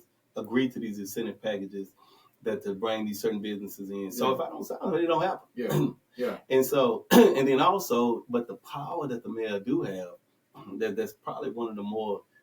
The mayor needs more power in the city. This we and I'm going to talk. I'm going to be working on that this year. But the thing is that I control the boards. I get to pull people off the boards and appoint people to the boards. Some of these people, that was my biggest challenge at starting out as mayor. Some of these people are kicking and screaming not to get off these boards. I'm talking about I had some ugly meetings with people, man, because they don't want to get off these boards. Yeah. Some of these boards are really, really powerful. Planning and zoning boards are powerful. Economic development boards is super powerful. So, but a lot do people run for those offices? Or no, I just appoint them. Appoint them. Yeah, I got some spots open if you looking. I'll tell you, hey, serious. Hey, I'll tell you, I got some spots Breaking news. You heard it said. I'm holding to it. Breaking news. You know, and another thing too, I believe in diversity. Yeah. Dude, I truly believe in diversity. I believe in the best qualified person, but I do believe in diversity to these boards because I believe every aspect of our society got to have a say so in the game. But the thing is that some of these people that's been put on these boards do have personal interests, man. You know, that was on the board before I got there. You know, so you think about if I bring in say if I want to bring in a HEBs, right? I'm trying to bring in HEBs. But if I got a person that's a store manager at Kroger's or the store manager at Kroger's that's on one of these boards, why would he vote to? And my wife will love you forever. No, dude, she'll love you forever. Man, listen, but I'm gonna tell you what a real diamond is that, man, is that we have an economic development guy that knows this stuff. Wow. I mean, and it's hungry. Yeah. So you have a mayor that's hungry and that wants to see Palestine grow. Yeah. That's been wanting to see Palestine grow since I came back from college. And say that's the thing. You were here. You were born, bred here. You've seen it. Yes. I know the time of me because I would come to Palestine. Yeah. Growing up when I was little, you know, holidays, things like that, Big Mama house and things like that. And so I came in, you know, like that. Yeah. And when I moved here and started living here, even then it was like a mom and pop plot. If you're not coming in because you're gonna interfere with mom and pop, you know, things like that. You know what I'm saying? See, and that's the thing though. The mom and pop stores, they some of them are still here, you know, but most of them are downtown. And the thing about it, man, the city has spent more money downtown than any place in the entire city. I mean, multi-million dollars downtown. I mean, you can, like, if you got a mom and pop store downtown, you can basically get money just to build your store up. You know, they got facade grants and all kind of grants that you can apply for to stay open. You know, that you don't need. If you want a new air conditioner, you can apply for it. Yeah. You know, I mean, they just have that. We just spending that much money. Got a whole reconstruction of the downtown streets. Yep. You know. I'm so glad y'all finally finished that Yeah, it took. I I was like, Lord. yeah, me and the city manager, we talked about that, man. You know, it's it looks nice. Yeah. I mean, and so they're gonna try to you know, stay on schedule. You know, but what Rain did, Yeah, you know, yeah, back yeah, when it Rain was did. yeah, it did. But man, I'm gonna tell you, man, it's dude. But the thing is, you got a mayor that's not afraid to call into these headquarters. Yeah. Hey, inviting them, telling the economic development, hey, Palestine is open for business. Yeah.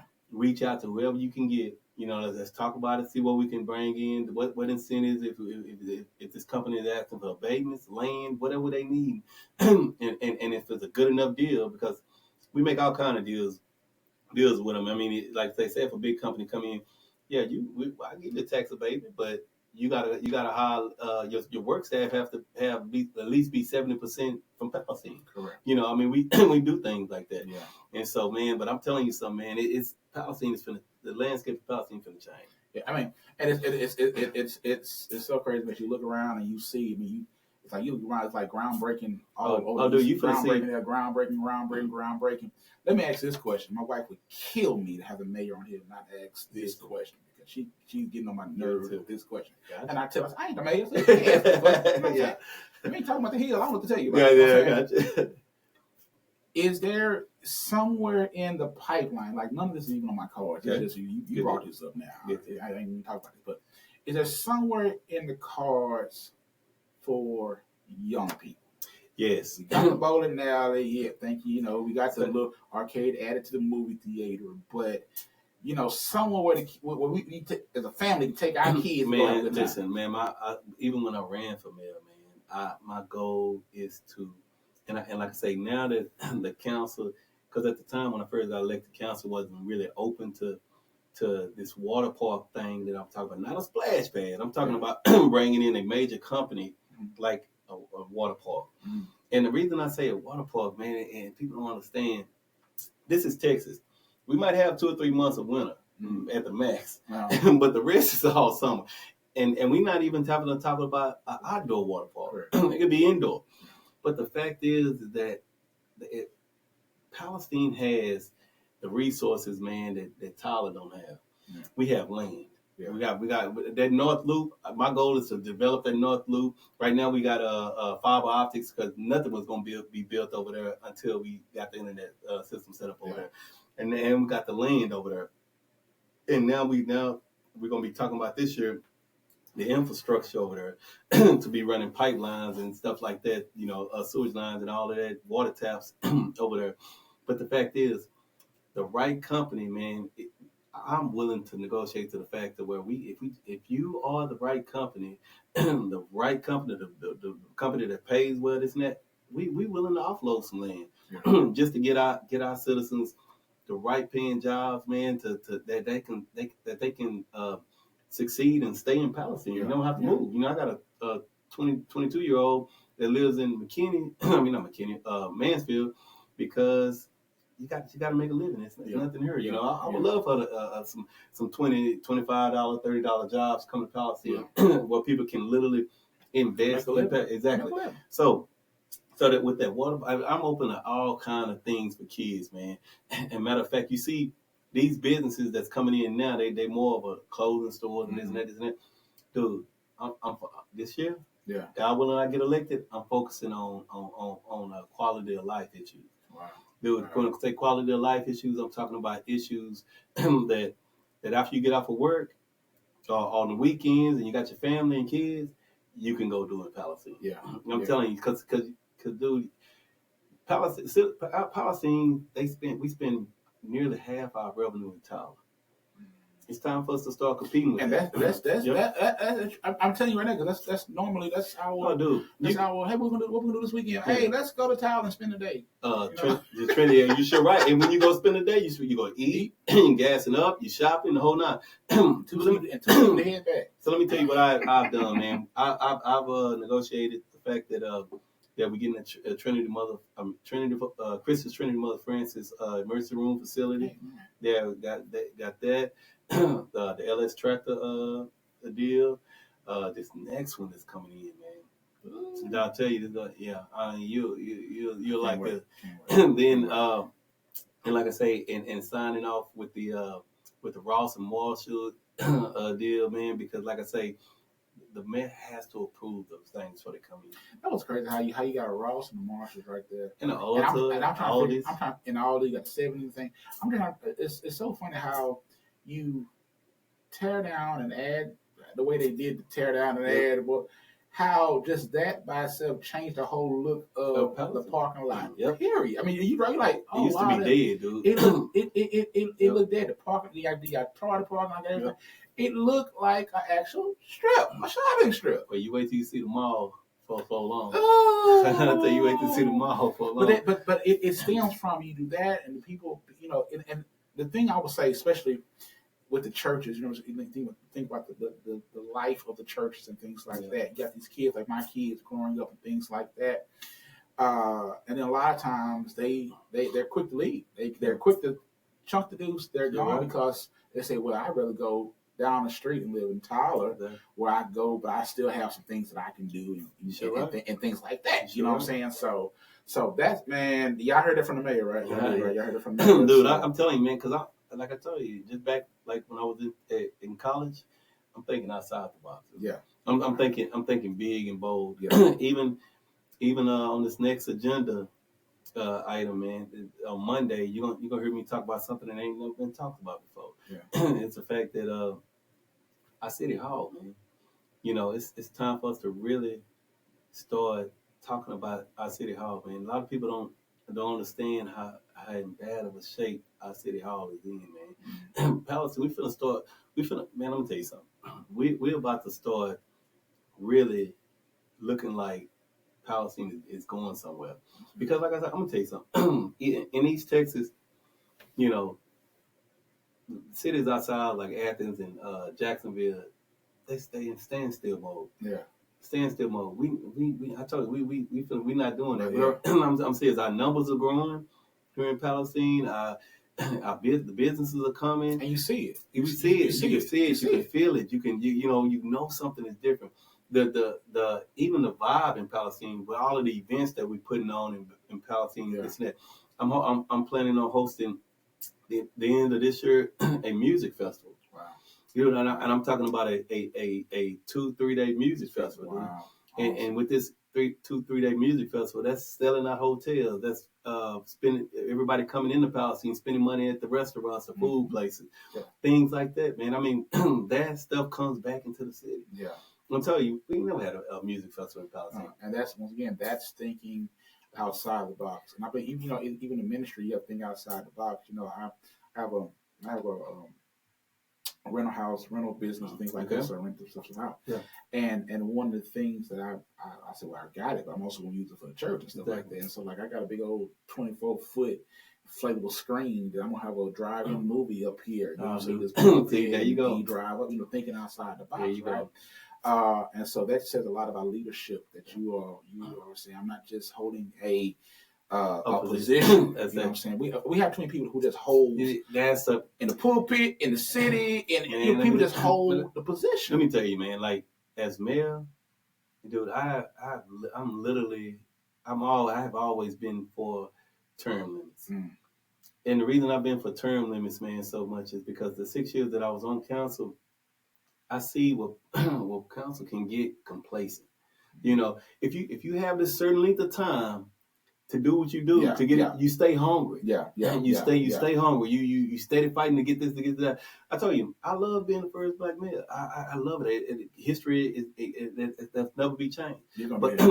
But I want to be, because if you go to City Hall and you and you look on the wall and you see all the pictures of the mayor, history of Palestine mayors. Dude, you got this black mayor at this side over here, and then dude, you got all the way down to the first one, which the first one was a slave owner. Yeah, probably. You know what I'm saying? I probably had some, 9 times out of 10, because it was what they had to be. Either if they was slave owners, or I had to know somebody, because they was way back in the early. This city was. So anyway, so the fact is, and that was just the thing at that time. Just that thing at that time. But that's a testimony to Palestine. See how far we have come, man. But the thing is this, man. We have to, as a community, man, like as a well, first of all, as a mayor, I want to be known as the best mayor. I want to all those people on that wall. I want people to go in there and say, "Man, this city changed right there." They change. Yeah, they do this. The whole exactly. Yeah. Because you know why? Because that history is gonna last longer than because it's gonna be another black mayor. It's definitely gonna be another black mayor sooner or later. You know. But the thing is, if anybody come behind me, I want to set the bar so high that mayor right there, and my kids can go in there and see, hey, that's when Palestine changed, you know. But you know the interesting thing is that, and which is kind of sad, is that you think that you would think that it was the other race that you had to convince that you could do it, dude. But come to find out, it's really us that you have to convince us that we, you know, because we tend to be our biggest man. That crowd barrel mentality is for real. It is so for real, man.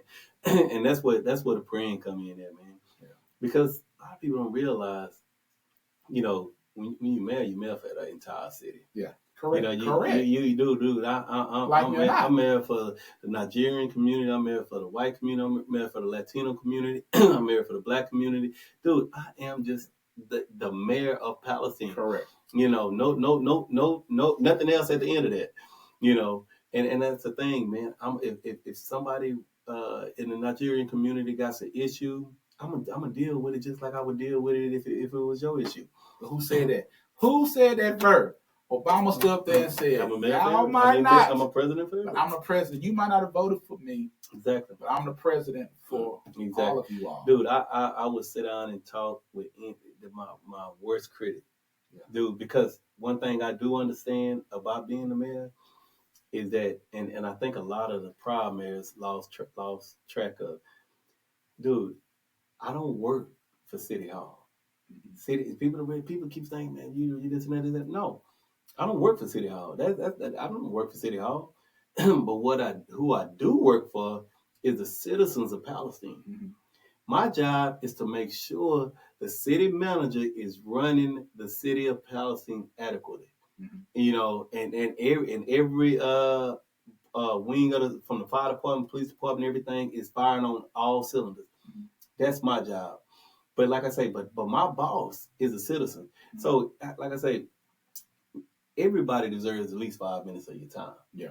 You know, and so I don't I don't care who they are. I'll stop. I'll talk to them, and that's what I'm gonna do. Look, you gave me almost 2 hours. Of that's what I'm saying. So you should feel real special. Yeah. But I will tell you this, man, is that, you know, like seriously, man. So people don't understand, man. I don't work for City Hall, and it's not how the city structure works. The city structure, and see, people gotta, and this is what they need to learn history lesson. Yeah. And like I said, I'm a history major. I love history. And the way the thing works is that the first order of the city is, it always says citizens of Palestine. Yeah. Right up under citizens of Palestine, it says the mayor of Palestine. Now, right up under the mayor of Palestine, it says the city council of Palestine. Yeah. And right up under the city council, it says city manager. Yeah. And then under the city manager, it breaks off to fire department. Yeah. That's the structure of the city. Yeah. So, like you said, citizens are the boss. That's why I got up, at that meeting and told them, man, you know who you're talking to? Yeah, you talking to this your boss. I go in there talking to my boss like that. He gonna tell me, hey man, you gonna get your stuff Yeah. It don't work like that. Insubordination. Man, you show respect. Whether you agree with them or not, man, you show the citizens full, ultimately respect. You know, you put yourself in this position, which is a public servant. Yeah. You know, so it means you at the service of the public. Yeah. You know, so therefore you got, some people go out and get out of line, this and that. But dude, I'm telling you, if you gonna run for politics, you gotta have a thick skin, man. Yeah. I mean, it just is, because everybody ain't gonna pat you on the back and tell you, But you know what I think? Yeah. I think what you said, because it was said so much. It's been said so much in politics, period. Yep. Okay, in politics, period. anybody run for something or anybody's in the office or things like that, come on. The first thing they're gonna say is, "Hey, I'm for you. I work for you. I work for you. I work for you." Right? Mm-hmm. And they take that, but as soon as they get in position, it's like, "Hey, I'm your king. See, You worship me, you peasants." Like you said, that power takes over. And so the fact that things like that, I think you have to lead by an example. There you go. And so with, you saying, "Hey, it takes, everybody deserves 5 minutes of your time," or being in the community. Yep. Because one of the things I have a pet peeve about, they know me on it, I have a pet peeve about, is that when you don't see nobody until they running. Exactly. Like they running. Now, Eric, guess what? You gonna see them everywhere. You gonna see the person. Hey, you want some water? Hey, you want so and so? Hey, I'm here. Hey, I'm gonna do this. But wait a minute. Where were you 3 years ago? Where were you 2 years ago? Yeah. I've been looking for you the whole time. And then, like you said, the especially the church part of it, because everybody knows most church folks vote. so then you start seeing them, down election time, everybody. You must saw my podcast. Yeah. I told Parks, we was on the Pastor Parks. So I told him, I said, "Let me tell you something." I said, "All this come to the church, come in. Hey, come up here. Let me introduce." No, you need to be introduced. Some signs can introduce you. Yeah. That's okay. If you want to come in here, you come in here, get some word, get some prayer. Yes. I'll pray for you. Let me pray for you. But all this, where you at? Nah, get some Jesus today. Say, you know what? Jesus today. You know what? And my mom was a big critic of that, man. She used to say, "Man, it must be political." She didn't even know when the time to vote, but she knew. She seen it. She was like, "Oh, it must be time to vote." Yeah. But see, and the way I sort of come back there, because true enough, every politics, it's not you can't go to every church. You know what I'm saying? I mean, it's hard to do because that's 4 Sundays out of the month. And I still go to church myself, so my own church. But the thing is this. That's why I started up my lead organization. Dude, I want to ask you about man. The thing, man. Listen, we have this huge, man, and I can tell you, and it's really passionate to me. This Easter egg hunt on Easter Sunday after church at Reagan Park, and this Easter egg hunt, man, we produce, man, like 600, 700 kids, man. And then you have these special needs kids that just touches everybody hard, man. Section over there. Exactly. Section over there. There you go. And man, I'm telling you, and man, and what gets me, man, is that when I see how these parents come up to me, man, and they say, "Man, thank you for having something for them," because they feel like that they just being forgotten because of their disability, with so-called disability. But and that's why I do so much for our special needs community. And the thing is, we do that. Then we do this Love Thy Neighbor event every November, man. And this event is strictly to bring everybody together, man. No matter who you are, what you are. We try to send invitations out through the churches, the whole nine, man. And like I said, what is that? Is that a banquet? Well, that is just an event that we give at the park, and we feed everybody, man. Like literally. One thing about food, man, it brings folks together, man. I don't care if you're rich or poor, man. It literally brings people together, and that's the thing. And man, I got pictures, man. I was sitting here seeing some of the richest people in town sitting at the same table with some of the poorest people in town. Yeah. I mean, how good is that? See, white citizens sitting at the table with black citizens, Hispanic, the whole nine. And having a good time, man. Dude, this is the community. This is the city that I vision. As running for mayor, that when I do leave, that we will have after I'm gone. And then also, man, the mayor's ball. The mayor's ball is what it's designed for. Is for my organization to raise money in an elegant way. Okay. In an elegant way where people can dress up real formal. I mean, well, hey, you know what? I saw him. Hey, listen, you know what? I got a black suit. you got a black suit bow tie? Well, you listen. Yeah, I'm going to let him make it, but he brought it up. So well, you know what? I'm going to tell you what, my team took, man, listen, my team took, because last year I had a lot of firsthand access to being able to dish you out this and that. But man, I tell you, they took it from me, man. And but you will be down front with a tape. No, seriously. Hey, and I want you to play this back. I want you to play this back when you see that they go on sale. Yeah. Because I'm telling you, man, it's so elegant, man. And I want them to see that, man. Even as a black man, dude, we can do things at such a high level. Yeah. You know, I mean, don't be afraid of change. Correct. You know, I'm serious, man. I like I told you, when I campaigned, man, some people, I even had one of my friends, man, that was out helping me campaign, literally told me, man, he said, man, listen, Mitch, I got one person, because and I told him, man, hey, you know, Mitchell is a good guy, man, you need to go vote for him. Man, do you know, he said, man, the person said, man, I think he's a great guy, man, but I just don't believe in it. Black leadership, man. I just don't believe in it, you know. And he said, but I love Mitchell, man. And Mitchell's a good guy, you know. What that's how much he cares about this. But like I say, some people believe that. Some people think like that. But I don't hate them for thinking like that. You just gotta show them. Man, listen, man. Let me tell you something. Man, I can't stress this enough, man. Dude, I promise you, the things that I'm doing in the city right now, man, I'm telling you, like I even with our Black History program and everything, it's not just for Black people, man. You know because I'm telling you, I got such a biracial family, it's ridiculous, man. I got Hispanic and Black nieces and nephews, and I got white and Black nieces and nephews, and I got Japanese and Black.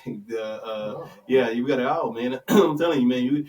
But the thing is, because my mother taught us to love, man. Love people, dude. Love people, man. And I'm telling you, this is the thing, man. We don't see color, man. And like I said, my mom, and this is the sad part about it too. Let's say, when I got elected to city council, my mom was excited. I mean, she was excited. Oh, but you know what caught my attention more than anything was that she was so afraid. She was afraid, and I'm like, Mom, why are you afraid? Cause Mitchell, you know, I just I just worry about you, cause you know some people may not like you, this and that. But I thought about it. Her era, cause she was an older lady, you know, in her era, that was a threat. Yeah.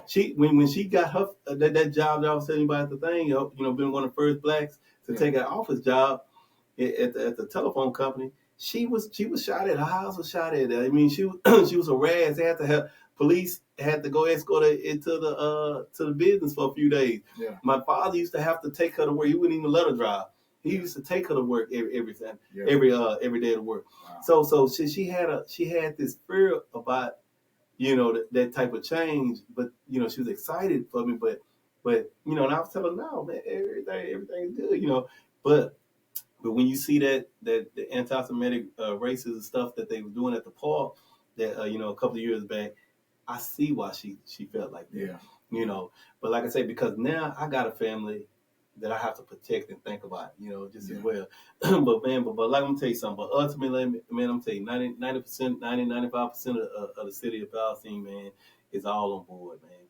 You know, you're gonna have some of these people that's gonna be, I think we have to look at the fact that it's not a big number of folks who just want to be just evil just to be evil. You know, what they do tends to try to overshadow, but we have to do stuff that overshadows. That's exactly that. You know what I'm saying? Because it's just an ant there, an ant there, an ant there, and an ant there. Yeah, just like I told you, man, that match can start a whole forest fire. Yeah. But if you don't get that match, the oxygen, man, it's just a piece of wood. You give the attention to those who are back, like you say, let's go on the record. Yep. Okay. Yep.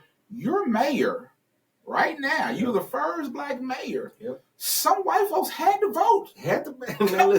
Okay, y'all don't miss this, y'all. You can negate all. Some white folks had to vote. Yeah. Man, listen, let me tell you something. For Mitchell, they had to go in there and say, man, Mitchell Jordan. Let me tell you something, man. This is how I love my community, man, so much, man, and especially the white community. I love them to death, man. dude, when when it was getting closer to the election time, man, and they started sending out these flyers, dude. Yeah, you know, they had, and it's obvious what they were saying. Yeah. And, you know, you had a picture of me that they took off of Facebook. I think it might have been the first picture I ever posted on Facebook. And I guess I wasn't smiling. I think it was a good picture, me personally. But they did it in black and white, and then you had on the other side, the candidate in color, you know, and just had all of this bad. That's traditional flyer. But do you know, man? He eats the children. Exactly, dude. I'm talking. Dude, had all this man paid his child support. He did that. He did that. I mean, he just went through that. You know, I do pay child support. Probably half of the people look like me might pay child support. You know, I said you might have gave me some votes, but you might have gave me some votes. Oh, he went through that too. Oh man, he understands. He understands, dude. You know, he understands the struggle. Yeah, he understands. Yeah, but it did. But then you know what I found out, man, is this. Man, that right there in itself, dude, had energized a lot of the white community to go vote for him. Yeah. Dude, they literally was coming up and telling me, man, that was wrong what she did. She should have never done that. You know, put that out. You know, this and that. Then they put a flyer out of me. This one I didn't. I mean, it sort of made me feel a little awkward. But they had Joe Biden, Kamala Harris, OSC, and a picture of me. Dude, I got it. They put you on that The level? first time, yeah. Hey, dude, it made me feel. Hey, you were sitting on the Hey, I'm like, okay. I'm like, okay, if it's that serious, okay. You know, I'm like, it's that serious, right? But you know, it's the fact that type of campaigning was dirty, and say, and that's one thing I won't do, and I would not let my team do, is to go negative, man. You know, I just thought. Can I? Once again, I'm always a person who likes to You know, I'll take the other side for a quick second. Okay? I want to see it from the other angle as well. You got to understand also, right? Okay, where she came from. Exactly. Okay. Exactly. Now she was running. Okay, we don't say name, but she was running the way she would ran, or how they run if she was in Houston. Exactly. You know what I'm saying? Yeah. She forgot. She didn't realize where she was at. Yep. You miscalculated that. You know what I'm saying? When I saw it, I said, "Cause I'm from Houston." Okay. Yeah. I saw it. I'm like, where she think she was from? Yeah. I mean, I'm like, okay. Now if you got a million billion people, like Houston's another. It's another country. Okay? You're right. That's another country. Okay. Yeah. Yeah. Okay. It's bigger than most states. It might work. It might work for them. Okay. Yeah. You can do that. Okay. But come on, dude. See, that's the difference, man. And the part that she miscalculated was that we all, and I think they brought in a professional campaign. That's why they messed up that. Yeah, because they but, thinking, in the national ring. But see, and that's the thing. We all gotta go shop at the same place. We go to church together. You know, we all go. Yeah, you and Biden and Kamala. Man, I should have brought that. I should have brought that, dude. I should have brought that, man. Because hey, I'm talking about, man. Hey, dude, and that was a good picture of me. Hey, put a good picture of me on my. Man, I'm talking about they had. I think they had. I think Barack might have been. So when you run for when you run for president, okay? Yeah. Can I be like your spirit advisor? Dude, of course you gotta have president. You gotta have him. You run president, dude. Let me be standing there, and I'll be. You gotta have him, man. I'm telling you, you are already on the flyer. You are already on the flyer. Exactly, dude. I'm telling you, already on the flyer. Jordan will be running for president. He's not stopping until you run for president. Yeah, I'm telling you, dude. Hey, man, listen. When they threw that on there, I'm like, because I thought of two things, man. You know, because you don't know if you're gonna win or lose. And like, even all the way back to what you said, you this is the truth. You have to have a speech ready for losing. You have to have one ready for winning. Only thing that's going to decide which one you get is after the election. So basically, man, when I seen that flyer, dude, two things I thought about, man. I'm thinking, she's really, really scared, or she really think. I mean, because that's the thing about, you know, she really think that people are going to fall Really, involved. really, yeah. You know, and so either way, I was like, man, I said that's a gimme. And then when I got the flyer in my mail with the black and white picture, and I went to listen, I'm checking I get a call on my way home from work. Yeah. And so, you know, they go around. Check your mail. Man, say, so my wife was at home, and when me and her pulled up at the same time. Yeah. And then I went out, she went and got the mail, and then like I said, so I pulled up right behind her, and she's like, look, Mitchell, look, I looked at it, and I looked at her, I say, she just gave me the lecture. She just gave it to me, because one thing she didn't understand was the black community. Yeah. It That lit a fire under them. it wasn't even about me no more. They lit a fire under them. Exactly. It was not even about me. It was about the fact that you have to stomp out that we've been stomping our fires our whole history, our whole generation. I'm not going to talk about the black community. Okay? I'm not going to talk about it. But Mhm. the big issue that we have, and I always say this all the time, especially around, because I ain't scared of nobody, is that we have an issue with voting. Yep. People issue. died. I told my church one time, I still got some members who don't vote. Yeah. Okay, and that irks the mess out of me. Yeah. But as a pastor, as a leader in the community, I have to just speak up and say, listen. I tell them, let's say something. I don't care. Yeah. Okay. If you can't figure out who you're gonna vote for, Exactly. it's that you had somebody died Exactly. for you to have this this option. Okay. Yep. And I'll be honest with you. I'm gonna be so transparent on this as I can. I'm sure. Yeah. I can't tell you. You know, each election, these past elections, I really feel like I haven't had nobody to vote for, right? Presidential wise, right? Gotcha. But guess what? I'm still gonna vote. still I gonna still vote? voted because somebody gave me that opportunity to vote. And if you didn't vote, you still voted. Thank you. Yeah, you still voted. You still voted. You know, and so I tell the people in my church, I'm saying, listen, people died for you to be able to do this. We got to do it in our congregation right now. Who is the pillar in the community in regards to Black history? Exactly. That's right in the house. You're right. And so it's a slap in their faces, Yep. right? Yep. That we are seeing somebody who we have the opportunity to put someone in office. Yep.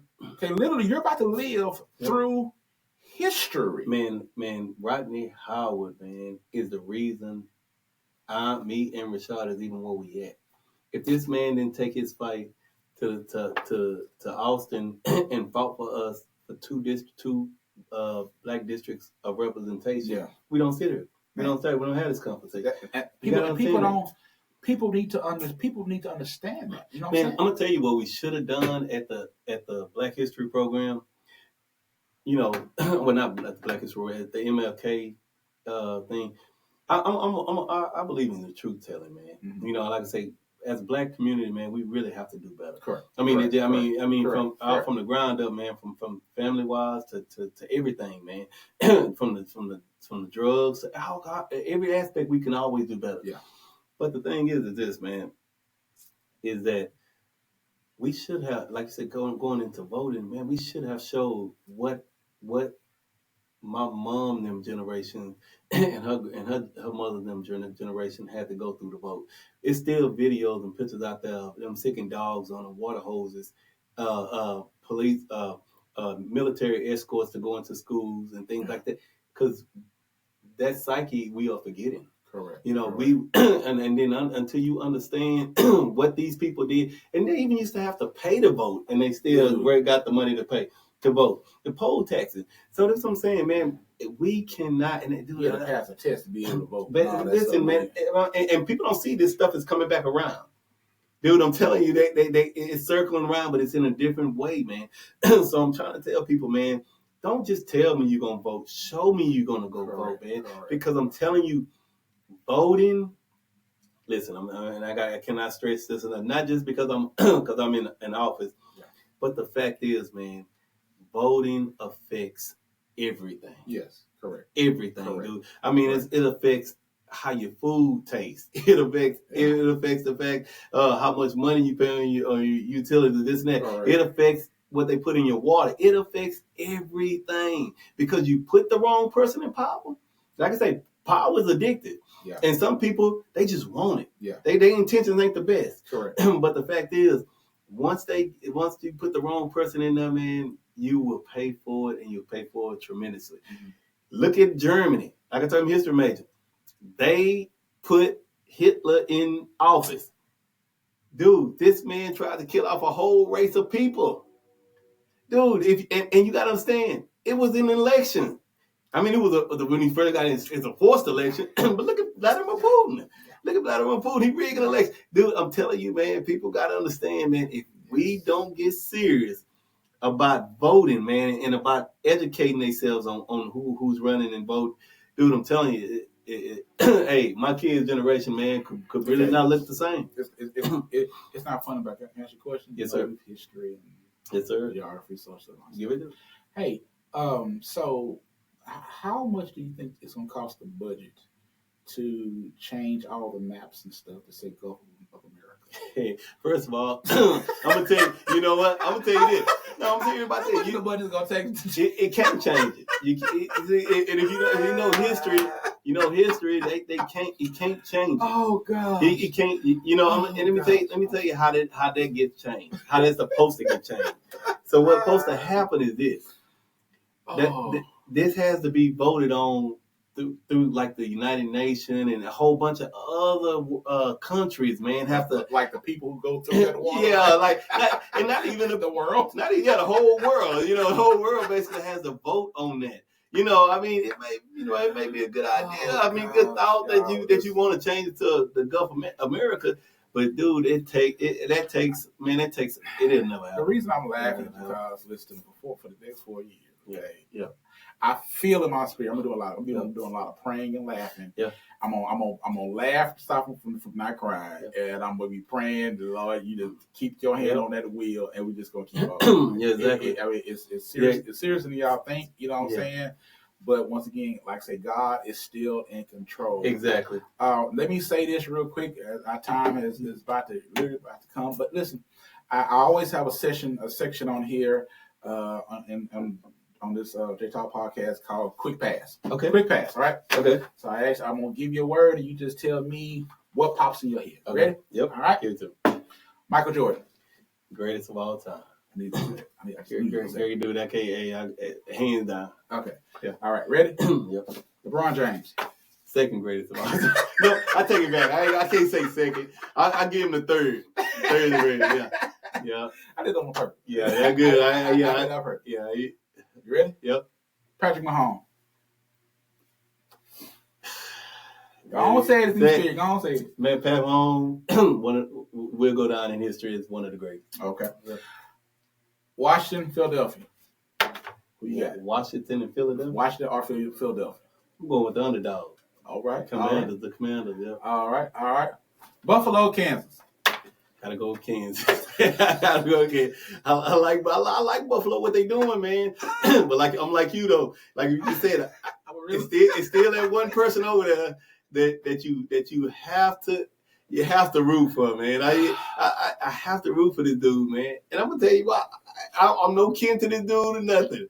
But the one thing I know it, everybody was saying, but the one thing that I did do while he was in high school was coach against him in basketball. Really? Yeah, I coached against him in basketball, dude, and the dude was just as good as basketball player as he is in football. Man, dude, man. Wow. Dude. Wow. I'm telling you, man, he's special, man. He's very, very special. Wow. Yes, sir. Well, I was definitely a big Patrick Mahomes fan. Yeah. I like Patrick Mahomes. Pat. I'm still sour from what happened. Yep. So, of course, with that being said, I will be rooting for Buffalo. Yeah. Exactly. But it is what it is. But exactly. I'm listening. So you said what you got. Okay, cool, awesome. Literally, from what I got from today, like I said, I told people, I wanted to talk to people about being true to self. Okay. True to self. Okay. And that's what you hit me up in a nutshell. Everything we said tonight stemmed from being true to yourself. Yep.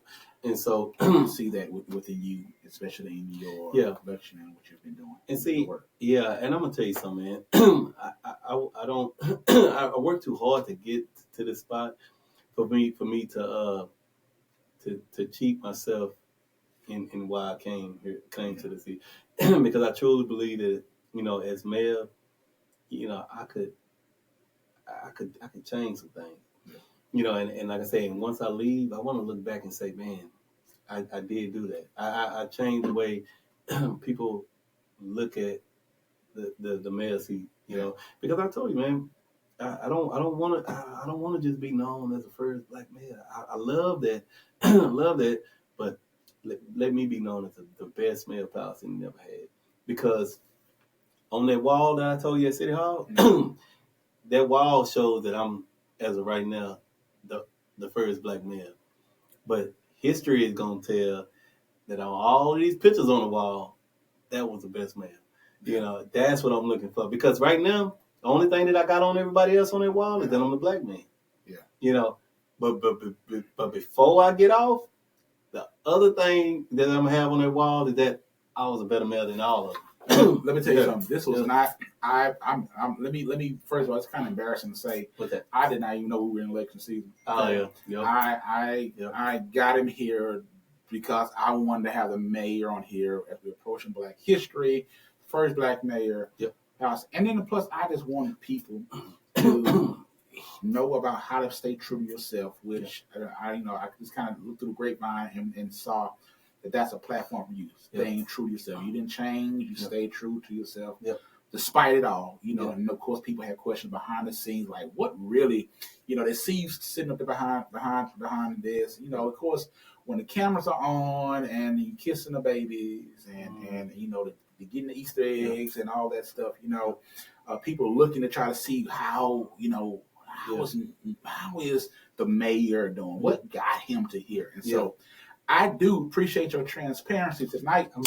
Go ahead. No, you know, you good. You say you appreciate my transparency. Yeah, your transparency tonight.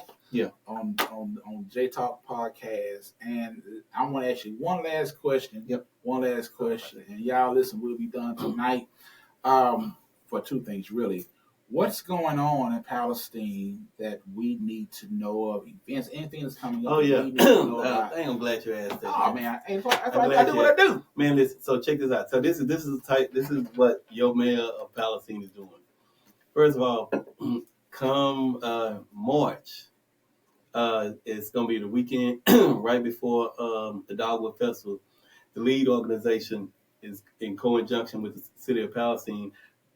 Is putting on a huge citywide cleanup, but this is not like how it used to be.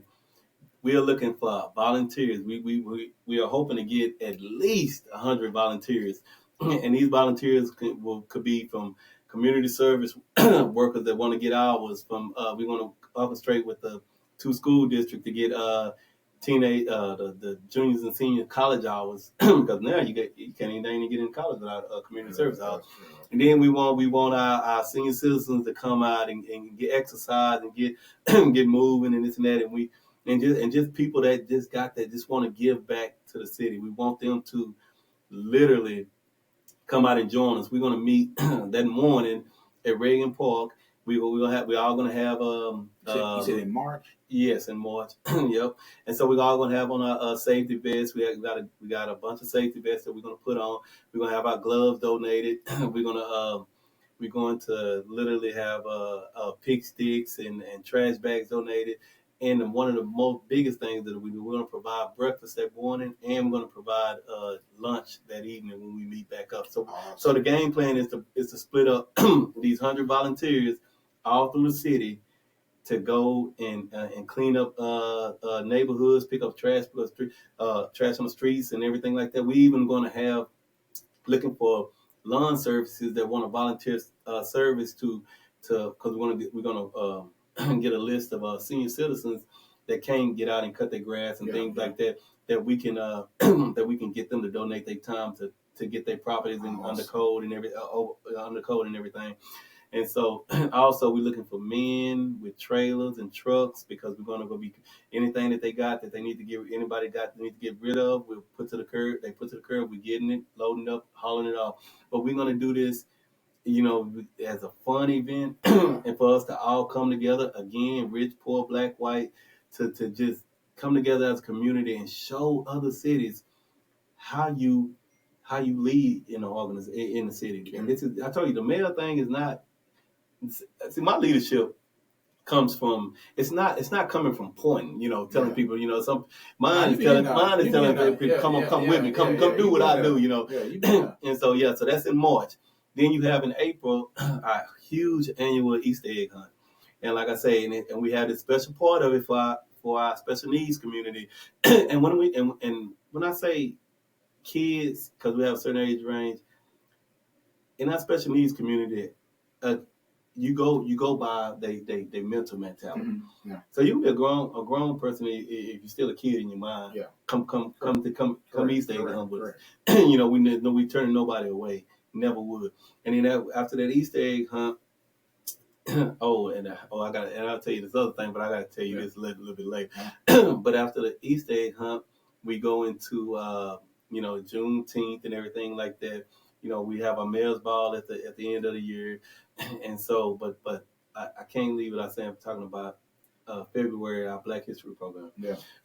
Our Black History program, we're having a gospel explosion type Black History program, something different. This is going to be at the Meals on Wheels, the last Saturday of the month, and this event, man, we're reaching out to a lot of not just the Palestine choirs, but choirs from all around, the area to come, and we want to recognize Black history in more of a musical type of atmosphere. Yeah, I've already heard from your office. Oh yeah, Your office already. Yeah, Your office already reached out. Did they really? Yeah. Oh yeah. I told you, man. See, and it's gonna be good, man. And that's what I can't wait, man, because it's something different. Yeah. Some give praise to God all at the same time as recognizing our Black history, man. Yeah. I mean, you can't get no better than that. You cannot. I'm telling you.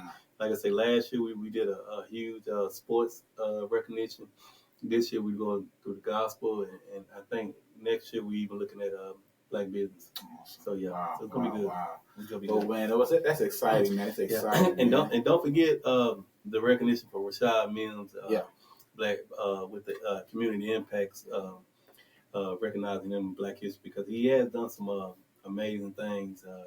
In as long as he's been a county commissioner, and that's in February as well. And that says a lot, the length of time that he's been in office and everything. Yeah. And so, man, well, that's awesome. That is awesome. Yeah. I want to thank you so much Yes, once sir. again. Sir. This is the Honorable Mayor Mitchell Jordan. Yes, sir. on J Talk Podcast. Listen, y'all. Listen.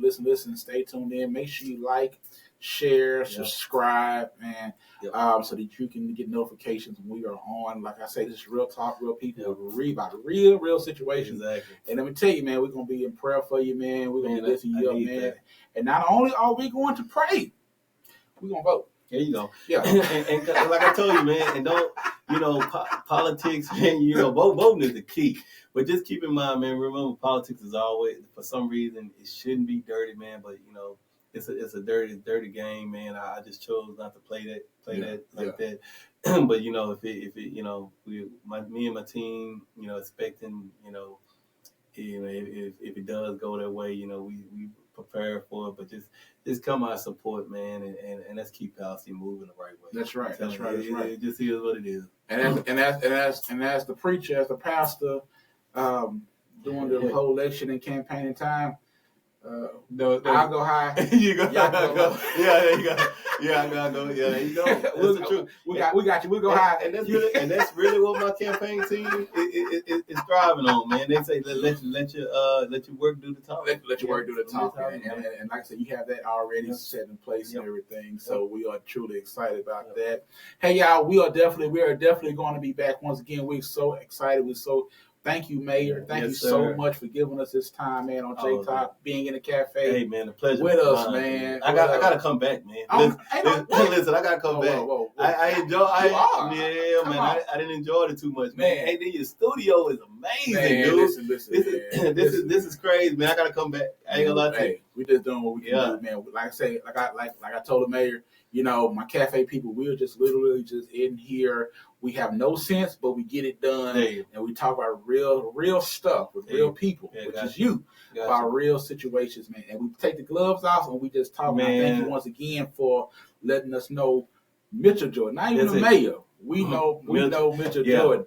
tonight. And that's all I ask, man. People know that get to know me. You know what I'm saying? Like even the people that didn't vote for me the last time, just get to know me. Yeah, you know what I'm saying? Because once you get to know me, I promise you, whether you vote for me again or not, but you will see the real Mitchell. You'll see the this person that cares about his community, that's really passionate about his community, and the whole nine, man. So like I say, that's all I ask. You can get to know me. Like I say, if you want to get to know me, reach out to me on social media, man. And like I say, I set up a meeting today, lunch, and it go from there. Well, I'm gonna be honest with y'all. I'm looking for J Talk Podcast, the broadcast from some places with the mayor. Yeah. Oh yeah. And we gonna collaborate some stuff, get some stuff done, man. Yeah. Let me tell you something. You got not just this support, but you got church support, man. Yeah. You got me, man. And that's how we can do to help, man. The best part of the campaigning, man,